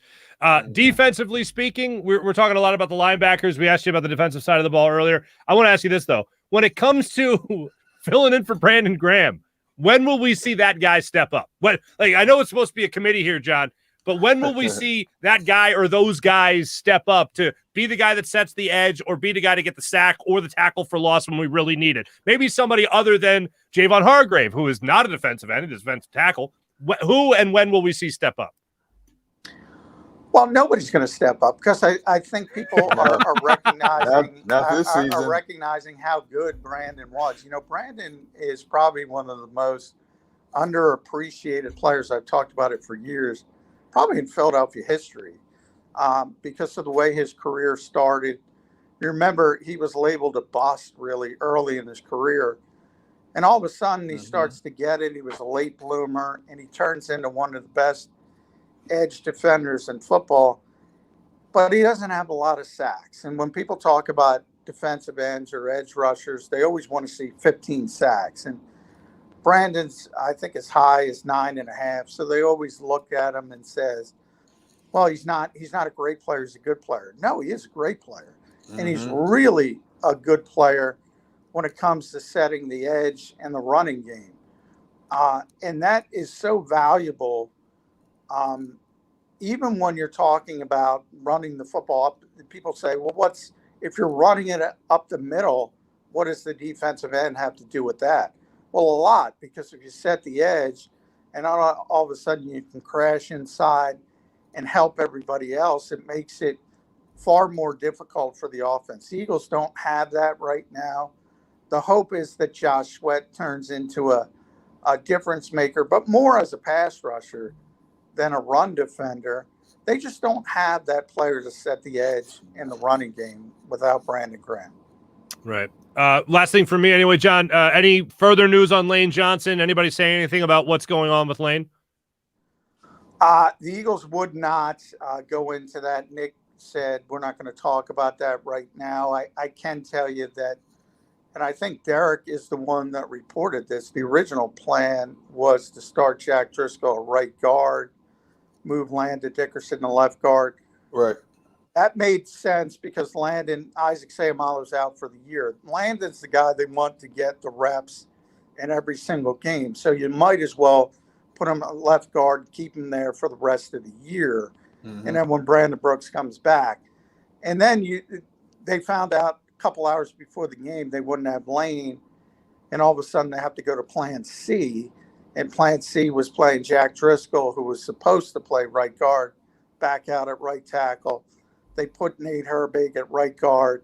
And I got to tell you, you got to give Jeff Stoutland a ton of credit because the offensive line was fine. Yeah. I mean, I know people are going to kill Dillard for the penalties, but I'm telling you, Nick specifically said the illegal downfields weren't his fault. That offensive line was fine. And 80% of it was gone from week one. The only man left standing, as usual, was Jason Kelsey, and everybody else was a reserve, and they played well enough to win. They really did. John McMullen, thank you so much. Really appreciate you coming on here, the live post-game show. We'll catch up with you again next week, my friend. Thanks so much. All right, thank you. Thanks, John. John McMullen joining us right there on the live post-game show. All right, look. I know I highlighted 2 throws from Jalen Hurts that I'm sure he'd love to have back. And I'm acknowledging they did not lose this game because of Jalen Hurts, but I would not call this game the greatest game he'd ever seen from Jalen Hurts, anything like that. I wouldn't go that far. And see, that's another thing. Nick Sirianni has to be careful what he says, especially in situations like this, when it's already raining down criticism on you and your team because things have not come together. So don't give the media and the fan base any additional firepower when you make comments like that. Okay, he played a good game, maybe a great game, but to say it's one of the best performances you've ever seen, and you've been around football your whole life, and you say that, no. You gotta be a little more cautious about what you say, especially in Philadelphia. All right, we're going to break it down a little bit further when we come back in a second. Highlight a couple other things said during the media sessions today after the game, following, unfortunately, the Eagles' loss today to the Kansas City Chiefs, 42-30. But we are exclusively presented by Ocean Casino Resort here on Live Postgame Show. Book your next weekend at Ocean Casino and go for the win. We'll be back on 6abc.com and the JAKIB Media YouTube channel in a few. Go for the midnight dares. Go for the memories. Go to get your spin on. Go to get your spa on. Go for the bubbles in your bathtub and in your drink. Go for the stakes and the steak. Go for him. Go for her. Go for the win. Go to Ocean Casino Resort. Book your trip at theoceanac.com.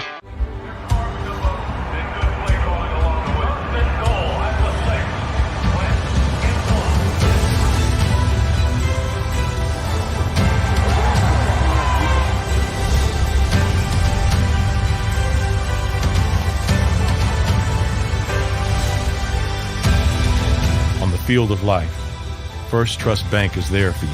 Champions on three. 1, 2, 3. Because Philadelphia dreams deserve a Philadelphia bank. When it comes to the fight against insurance companies, large corporations, and the healthcare industry, injured victims are always the underdog. But that doesn't worry us. At Messon Associates, we're an injury law firm from Philadelphia, and we come to fight. Our clients know that they've got representation with a chip on its shoulder, and it's the same chip that makes Philly the toughest city in the country.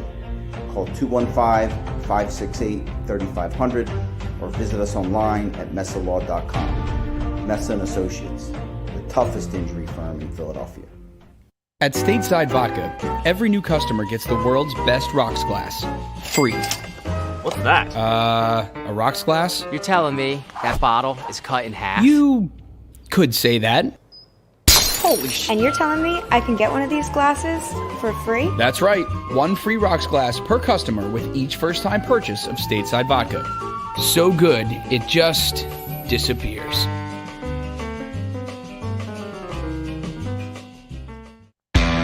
Go for the midnight dares. Go for the game. Go for the hits. Go for the fans. Go for the win. Go to Ocean Casino Resort. Book your trip at theoceanac.com. The live postgame show is powered by IBEW Local 98.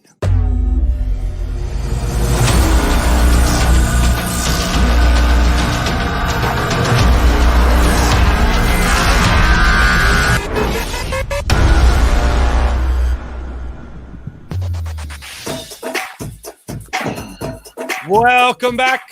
Welcome back, live post-game show, 6abc.com, as well as JAKIB Media YouTube channel. Mark Farzetta, Derek on, Devin Caney with you. Just joined by John McMullen from Lincoln Financial Field.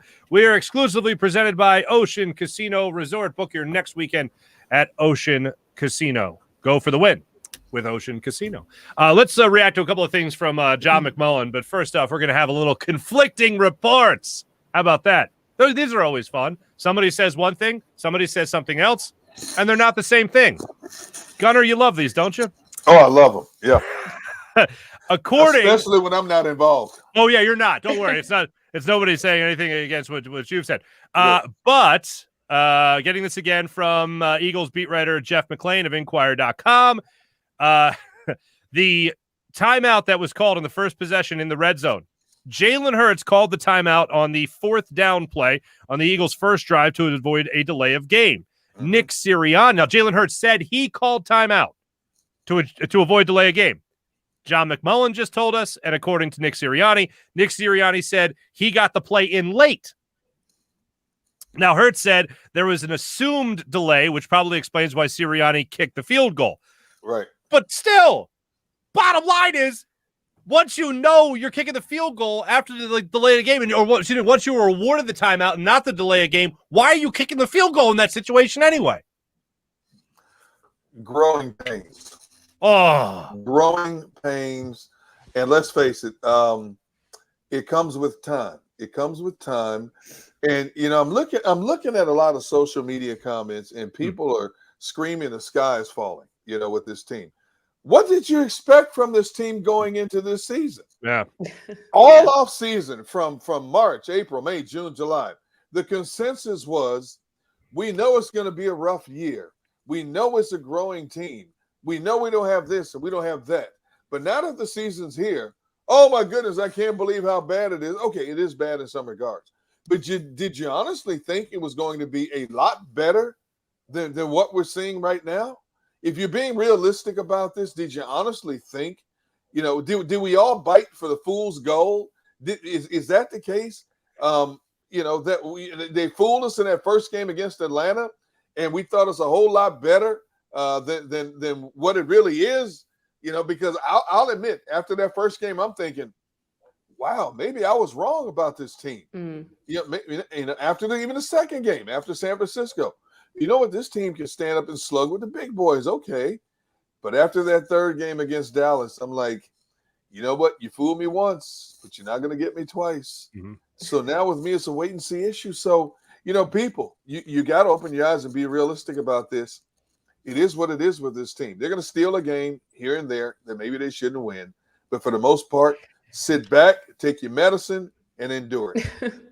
But I'm already getting sick of the phrase growing pains and kind of blaming everything on that. And what really bothered me about our conversation with John and him relaying to us what Nick Sirianni said in his press conference was the fact that we talk about discipline, and it doesn't seem saying Jalen Hurts, that was one of the best quarterback performances. I mean, I thought he was good. Yeah. That was not accurate. Yeah. And kind of taking the blame off Andre Dillard for the penalty. You have to discipline guys if you want them to make these changes. You can't keep using growing pains. They're a young team. Yes, Reagor and Devontae Smith stepped out of bounds, but Nick Sirianni was a wide receiver coach. That shouldn't be happening. So I just think there's a certain amount of discipline that needs to be enforced. See, I know what he's doing. He's trying to show support for his players. And, some coaches like the old Grizzly coaches back in the day, the Vince Lombardis, the Chuck Knowles, the guys like this, they'd have called a player out in a minute, Mm-hmm. But these coaches nowadays coaching these particular type players, they're trying to pep them up. They're trying to, encourage them. It's okay. We're going to get through this. You can't coach a lot of these players like you used to coach them anymore. I get that. And if he wants this thing to not just unravel before his very eyes, I mean, that's the approach you have to take. Because see, now if you just start singling out guys, you know what? If so-and-so doesn't get his bleep out of his behind, he's going to be sitting on the bench. You do that. And then all of a sudden players start retaliating. Well, you know what? If you called a better game, so it becomes a serve and volley. And that's the last thing you need in a locker room, especially in a situation like this when you've now lost 3 consecutive games and it's gotten worse and worse every week. Mm-hmm. And those 2 plays that we did see from Reagor against San Francisco 49ers and then the play we did see again from Devontae Smith today, I thought they were very similar plays, but then again, why are you making – I know it's 2 different players, but why are you allowing that same mistake to happen? I mean, a good thing from Devontae Smith would have been learning from somebody else's mistake so you don't make the same one. And I know there was contact on both. There was some hand fighting, but both those guys are young receivers, and maybe they're not used to the amount of contact that they're going to have on those given plays. Just looking for an explanation, certainly not an excuse. But when it comes to this particular game, and you think about Nick Sirianni and what this offense did as a whole, there are no moral victories, and I'm not saying there are.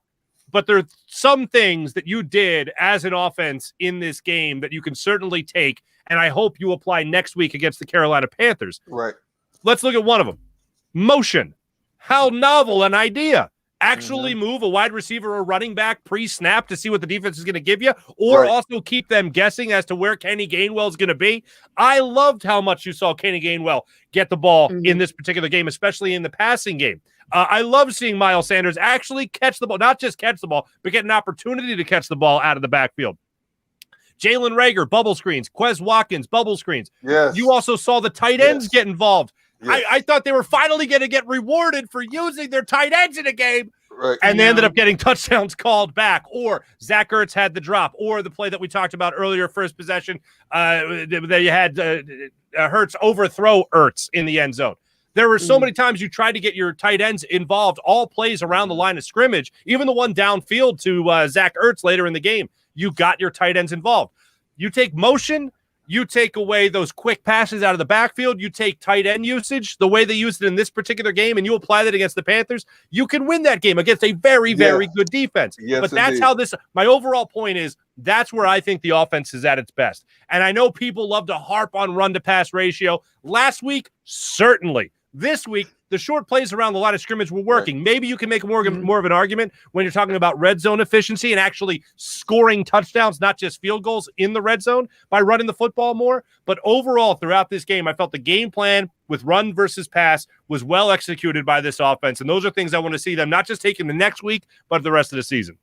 If they continue to take this approach, if you take what you did today and continue to build on this today, dink and dunk your way down the field. You have two accomplished tight ends, two very good, sure-handed tight ends. Utilize them. You know, you can't cover both of them. The defense can't cover both of them. Utilize them. Use the short to intermediate passing game to set up your shots over the top. Because, you know, whereas a lot of teams may have just one speedster, and you know you can always cheat a little bit to his side thinking he's going to go at any given moment. The Eagles have three guys. You can send Jalen Reagor down the seam on a fly pattern. You can send Quez off this side. You can send Devontae off this side. You have different ways that you can strike long-range aerial attacks. But to set it up, middle screen to your running back, swing pass to your running back, just like Farzi's talking about. Dink and dunk to your tight ends. Take those 5, 6, 7, 8 yards. But I do say add a little bit more to the running game as well. I'm looking at this Kansas City stat sheet right now. 32 rushing attempts, 30 passes. That's balance. Is that an Andy Reid coach team? Did Andy Reid do that? Balance. Yeah, but you know what? When Andy Reid was here, think about this. We screened Andy Reid, Doug Peterson, run the football more, you know. But see, Andy Reid goes to Kansas City. He has a completely different offensive mindset, different offensive coordinator, has one of the better coordinators in the game now, calling the plays for him and telling him what to do. And you see a more evolved type offense with Andy Reid. He still wants his quick strike offense, but he's got more of a running game now. He still uses the pass to set up the run, but it's more of a balance attack. And they identify, hey, look, you know, we can drive an 18-wheeler through this Eagles defense and run all day. Why not run the ball? Yeah. We're still going to score. They can't stop us. We're still going to score. 32 rushing attempts, 30 passes. That's balance at its finest. I just have to say this. When I think it was Charles Davis that it was when he was making the call today. At one point, they were talking about the run-to-pass ratio, and Charles Davis just goes, "That is vintage Andy Reid, finding that balance." And I went, "I'm sorry, what? Come again? What was that?" Really. Who are you talking about? I did a radio hit for some friends in Kansas City throughout the week, and they asked me, "Hey, do you hate Andy Reid?" And I said, "No, I don't hate Andy Reid." And I think the vast majority of Philadelphia does not hate Andy Reid. I think the vast majority of Philly, when they won the Super Bowl, when he won the Super Bowl, they thought, "Hey, good for Andy." No one was throwing a parade here for Andy, that they were winning a Super Bowl. But people were like, "Oh, hey, good for Andy." And then they moved on with their life. It didn't affect him either way. But I always thought Andy Reid was going to have more success in his next job, simply because you get your first job, you fall into the way you do things, and for 14 years, nobody comes along, and you don't really change things up too much. Right. It's not till you get a second or two to look back on your time in your first gig to go, all right, maybe I can do this different, maybe I'll do that different. And, of course, it doesn't hurt when you get Patrick Mahomes. But Andy Reid is a much better head coach than he was in Philadelphia. He's a much better head coach now in Kansas City, even without the Super Bowl, than he was here in Philadelphia. And I give him a lot of credit for having that balance today. And certainly in a game that I think if he was still Andy Reid, the Eagles head coach, that mindset, I think the Chiefs lose this game today. because they never would have looked at the fourth quarter like, we'll just run the football and that'll be it. We never saw that from Andy Reid when he was here in Philadelphia. But I'll give him a lot of credit. He's matured as a head coach. He was never a terrible coach, certainly stubborn at times, but he's a much better head coach than even Patrick Mahomes or no Patrick Mahomes, still a better coach as far as a game plan goes, game planner goes than he was here in Philly. Yeah.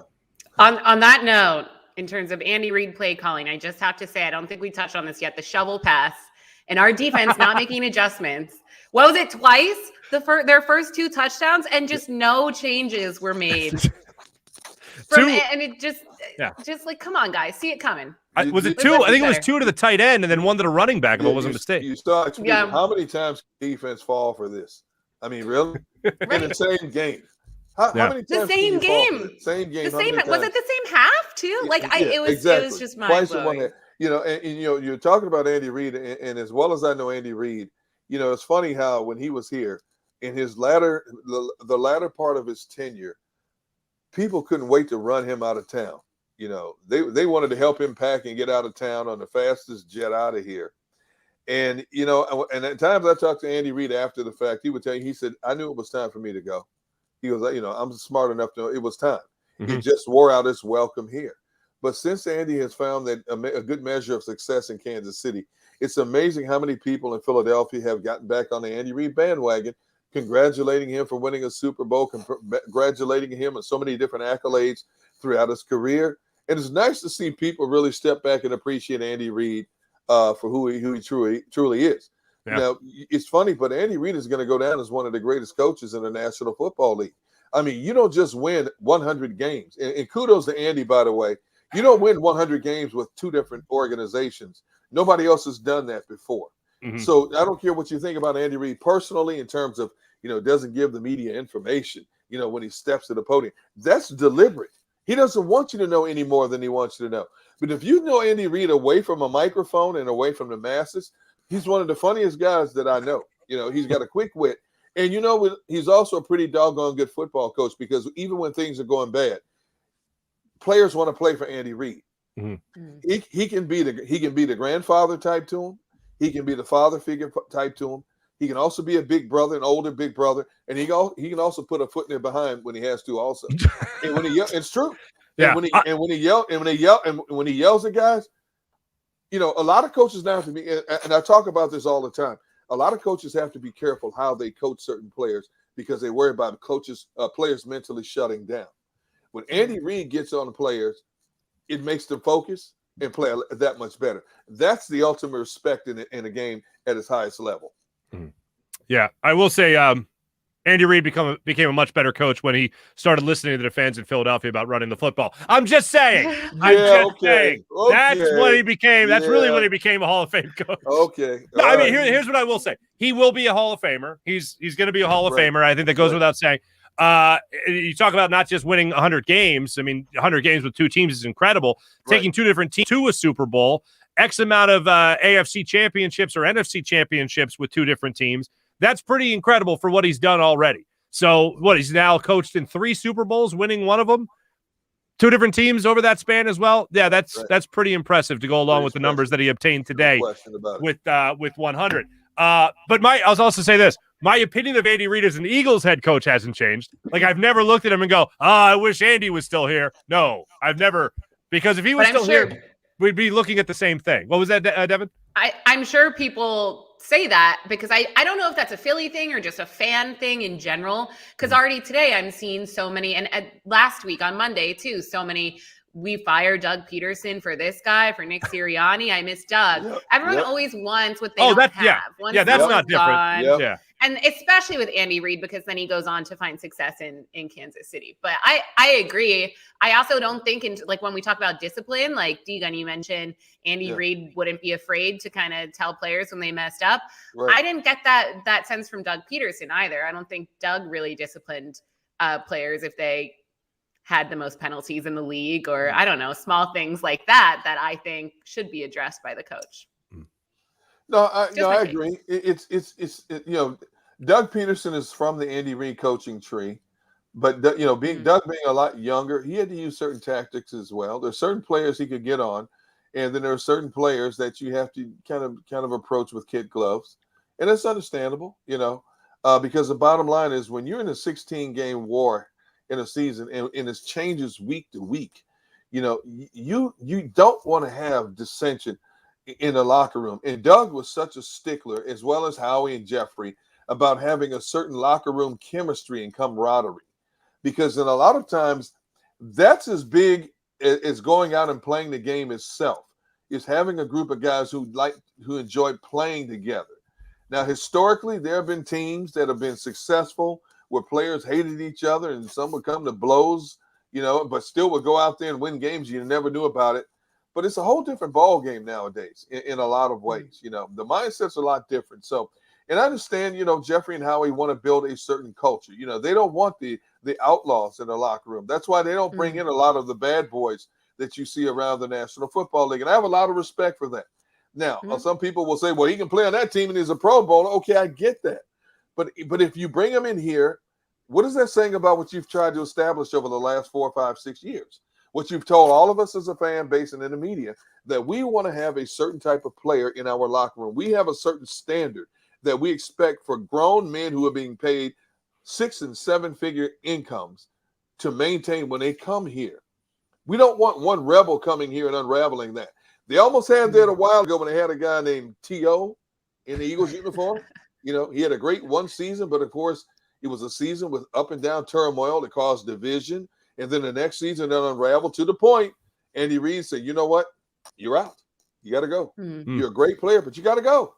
And, so you don't want that, because that next year, the Eagles could have had, I don't know about a Super Bowl appearance season, but they could have had a great season. Of course, the T.O. thing blew up, and then all of a sudden, they just had a multitude of injuries, which really decimated that team the year after they went to the Super Bowl. But you have to be true to who you want to be and who you tell us you're going to be in a lot of ways. If you want players as a whole to respect what you're trying to establish, then you have to maintain a certain pecking order, a certain guideline that you establish. When players come in here, they know that this guy and this guy have told me that I can't do this. I can't get away with this. So you can't bring in one guy. You can't bring another guy in here just because he can put the ball in the end zone and he can get you 10 or 12 sacks, but he's going to be off the cuff a lone wolf and do what the heck he wants to do. Because if the W's aren't surpassing the L's, that's a big problem, major problem in the locker room. Yeah, I still would have sided with T.O. in that battle. Still would have kept him. Oh my goodness. Hey, when we come back, maybe the three of us will audition to be Eagles linebackers. We've talked a lot about the defensive line. We haven't touched a lot on the linebacker position here with the Philadelphia Eagles. We'll touch on that when we come back. But first, let me tell you, we are fueled by Stateside Vodka. See the scroll below, ladies and gentlemen. You can use code JAKIB, that's JAKIB, for 15% off a 1-liter bottle.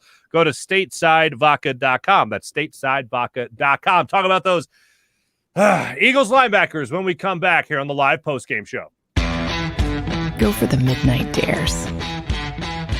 Go for the memories. Go for the view that goes on forever. Go for the bubbles in your bathtub and in your drink. Go to bed whenever you want. Or don't. Go for him. Go for her. Go for the win. Go to Ocean Casino Resort. Book your trip at theoceanac.com. At Stateside Vodka, every new customer gets the world's best rocks glass. Free. What's that? A rocks glass? You're telling me that bottle is cut in half? You could say that. Holy shit. The glass is for cocktails, right? It's for this, and that. Is the length of the glass equal to your... You betcha. But is it made out of... Glass? Yeah, okay, but is the rip... Smooth? Will you stop doing... That? I'm the professional here. And you're telling me I can get one of these glasses for free? That's right. 1 free rocks glass per customer with each first-time purchase of Stateside Vodka. All from the company that's highly awarded. 0 carbs, 0 sugar, and deliciously tasting vodka. So good, it just disappears.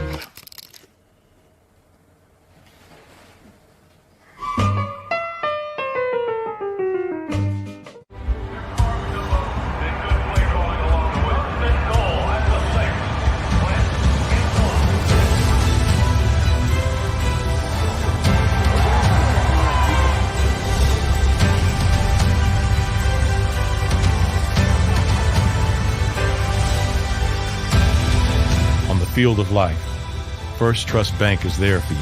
Champions on 3. 1, 2, 3. Because Philadelphia dreams deserve a Philadelphia bank. When it comes to the fight against insurance companies, large corporations, and the healthcare industry, injured victims are always the underdog. But that doesn't worry us. At Messon Associates, we're an injury law firm from Philadelphia, and we come to fight. Our clients know that they've got representation with a chip on its shoulder, and it's the same chip that makes Philly the toughest city in the country. Call 215-568-3500 or visit us online at messalaw.com. Messon Associates, the toughest injury firm in Philadelphia. Go for the midnight dares. Go for the game. Go for the hits. Go for the fans. Go for the win. Go to Ocean Casino Resort. Book your trip at theoceanac.com. The live postgame show is powered by IBEW Local 98.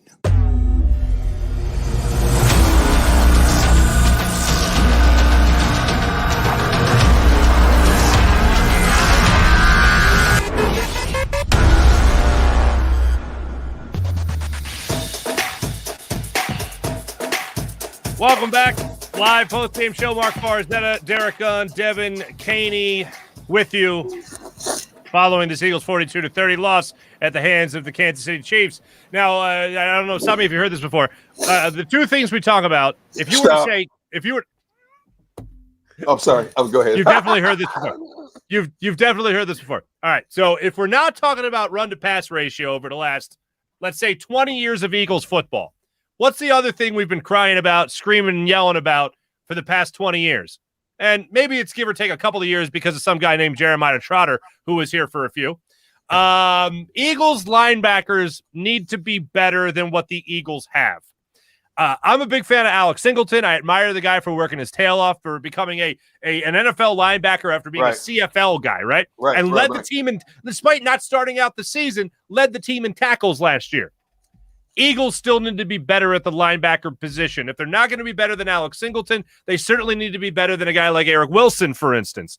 And those two combined for, I believe, 19 tackles total today and 12 individual tackles, solo tackles today.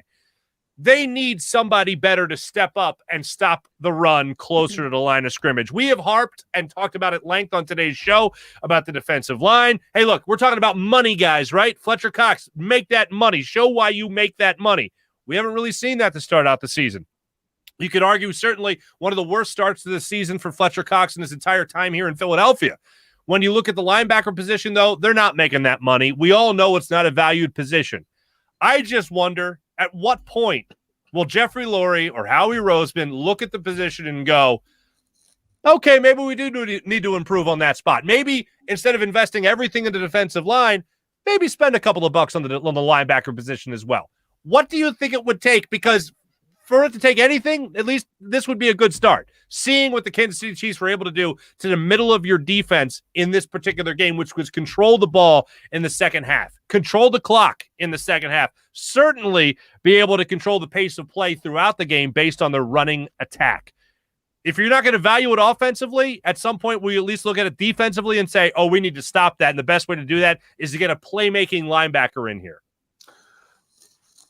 How many years have we been screaming about 20 the linebacker play with this team? Let's say, okay, all right, maybe 17. So I think if the Eagles are being honest with themselves, especially Howie Roseman and the talent evaluating department of this organization, the two back-to-back games you played against San Francisco and Dallas should tell you that you need to start looking at building your defense. Maybe for some teams like to build the defense from the interior back. Some teams like to build it from the linebackers up and then back.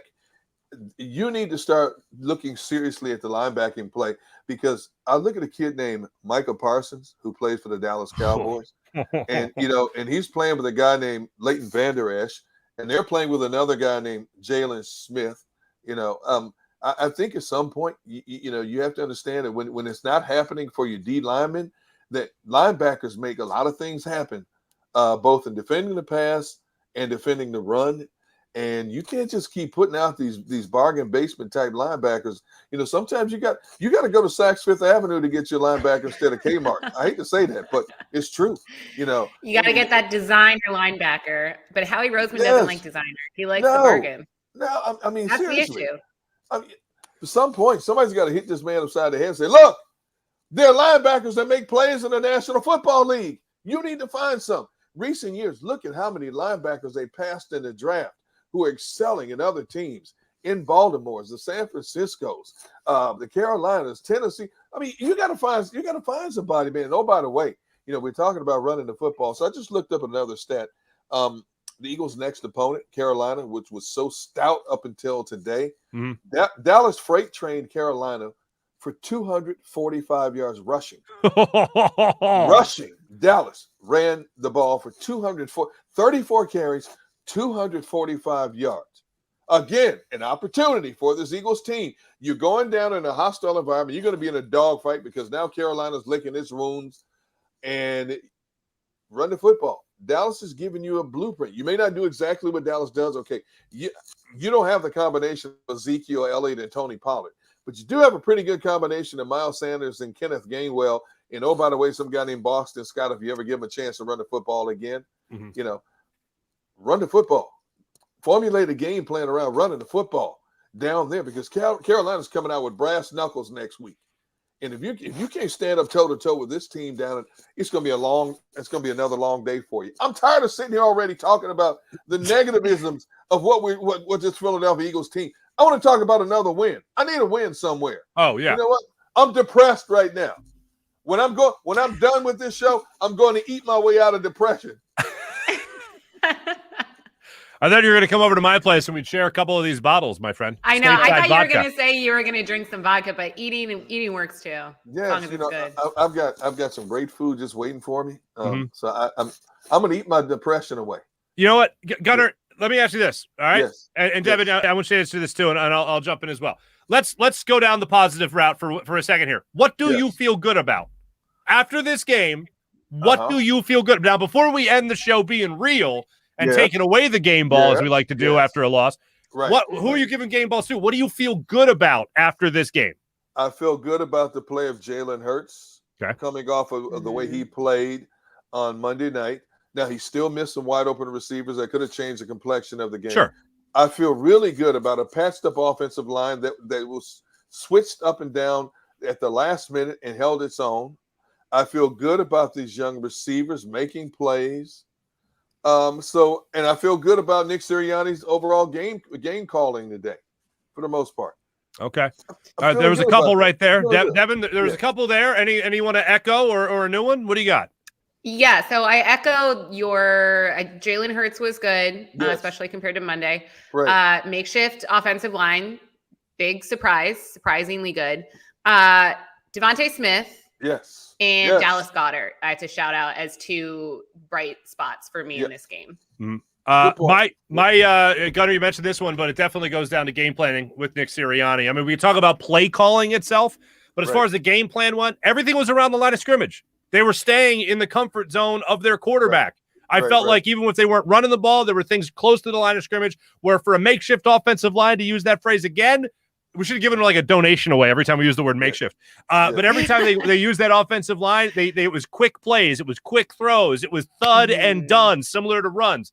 It wasn't even like a screen game that we're used to, like in the days of Andy Reid, where you were letting the defensive line through to get pressure on the quarterback and it was a dump off to the running back. It was designed screens to get rid of the ball fast. That's how it was designed. Not suck the defense in, but rather get the ball out quickly to a running back or to a wide receiver on a bubble screen, for instance. I thought that was great by Nick Sirianni. That's what I want to see. If I could cut and paste one thing from this week to next week, that's what I would want to see. Yep. Okay. That was us.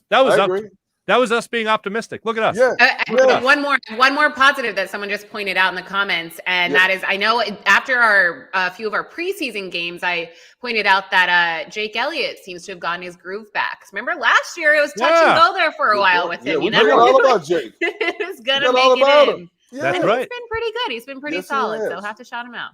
You know what? That's how you really know you're doing well. You don't even mention the kicker. Like that's how, because he only gets mentioned when it's like a 60-yarder or he misses a 23-yarder. Exactly. Paul, I believe that was. Good hustle to you, Paul.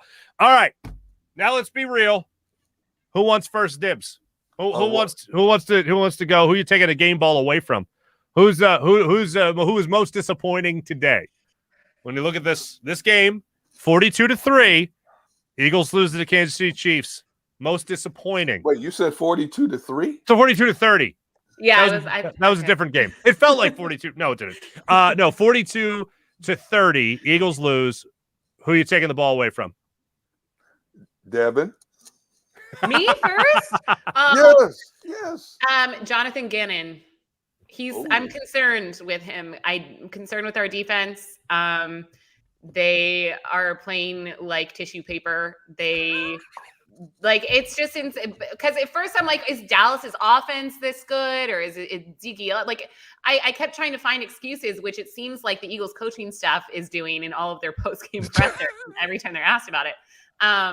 But I just the more games we play, the less confidence I have in Jonathan Gannon's style and ability to coach our defense to success.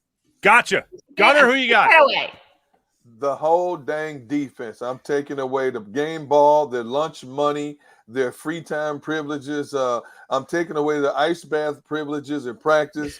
I'm taking away everyday veterans. I'm taking away your day off. I don't care how much I get fined as an organization. You obviously need more practice. I'm taking away everything until you earn it.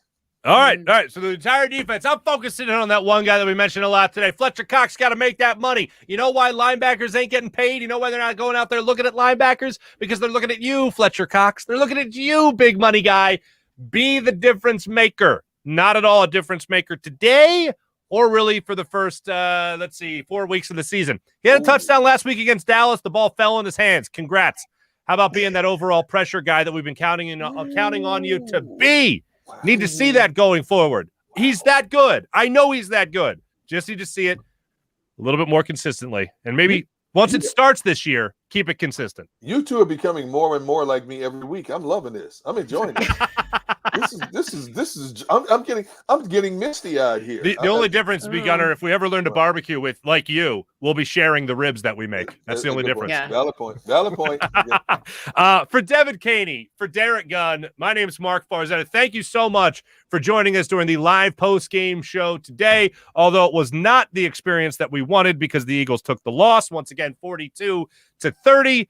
It was still good to at least vent our frustrations with you guys chiming in on the comment section as well. Don't forget, live post-game show is exclusively presented by Ocean Casino Resort. Book your next weekend at Ocean Casino and go for the win. Once again, Devin Caney, Derek Gunn, I'm Mark Farzetta. Thanks to Xander Krause producing the program, doing a fine job at that. For all of you that watch this on 6abc.com, as well as the JAKIB Media YouTube channel. Thanks so much for joining us. We'll see you next week. Don't give up hope. Go for the midnight dares. Go for the game. Go for the hits. Go for the fans. Go for the win. Go to Ocean Casino Resort. Book your trip at theoceanac.com. When it comes to the fight against insurance companies, large corporations, and the healthcare industry, injured victims are always the underdog. But that doesn't worry us. At Messa & Associates, we're an injury law firm from Philadelphia, and we come to fight. Our clients know that they've got representation with a chip on its shoulder, and it's the same chip that makes Philly the toughest city in the country. Call 215-568-3500 or visit us online at messalaw.com. Messa & Associates, the toughest injury firm in Philadelphia. Go for the midnight dares. Go for the memories. Go for the view that goes on forever. Go for the bubbles in your bathtub and in your drink. Go to bed whenever you want. Or don't. Go for him. Go for her. Go for the win. Go to Ocean Casino Resort. Book your trip at theoceanac.com. At Stateside Vodka, every new customer gets the world's best rocks glass, free. What's that? A rocks glass? You're telling me that bottle is cut in half? You could say that. Holy shit. And you're telling me I can get one of these glasses for free? That's right. 1 free rocks glass per customer with each first-time purchase of stateside vodka. So good, it just disappears.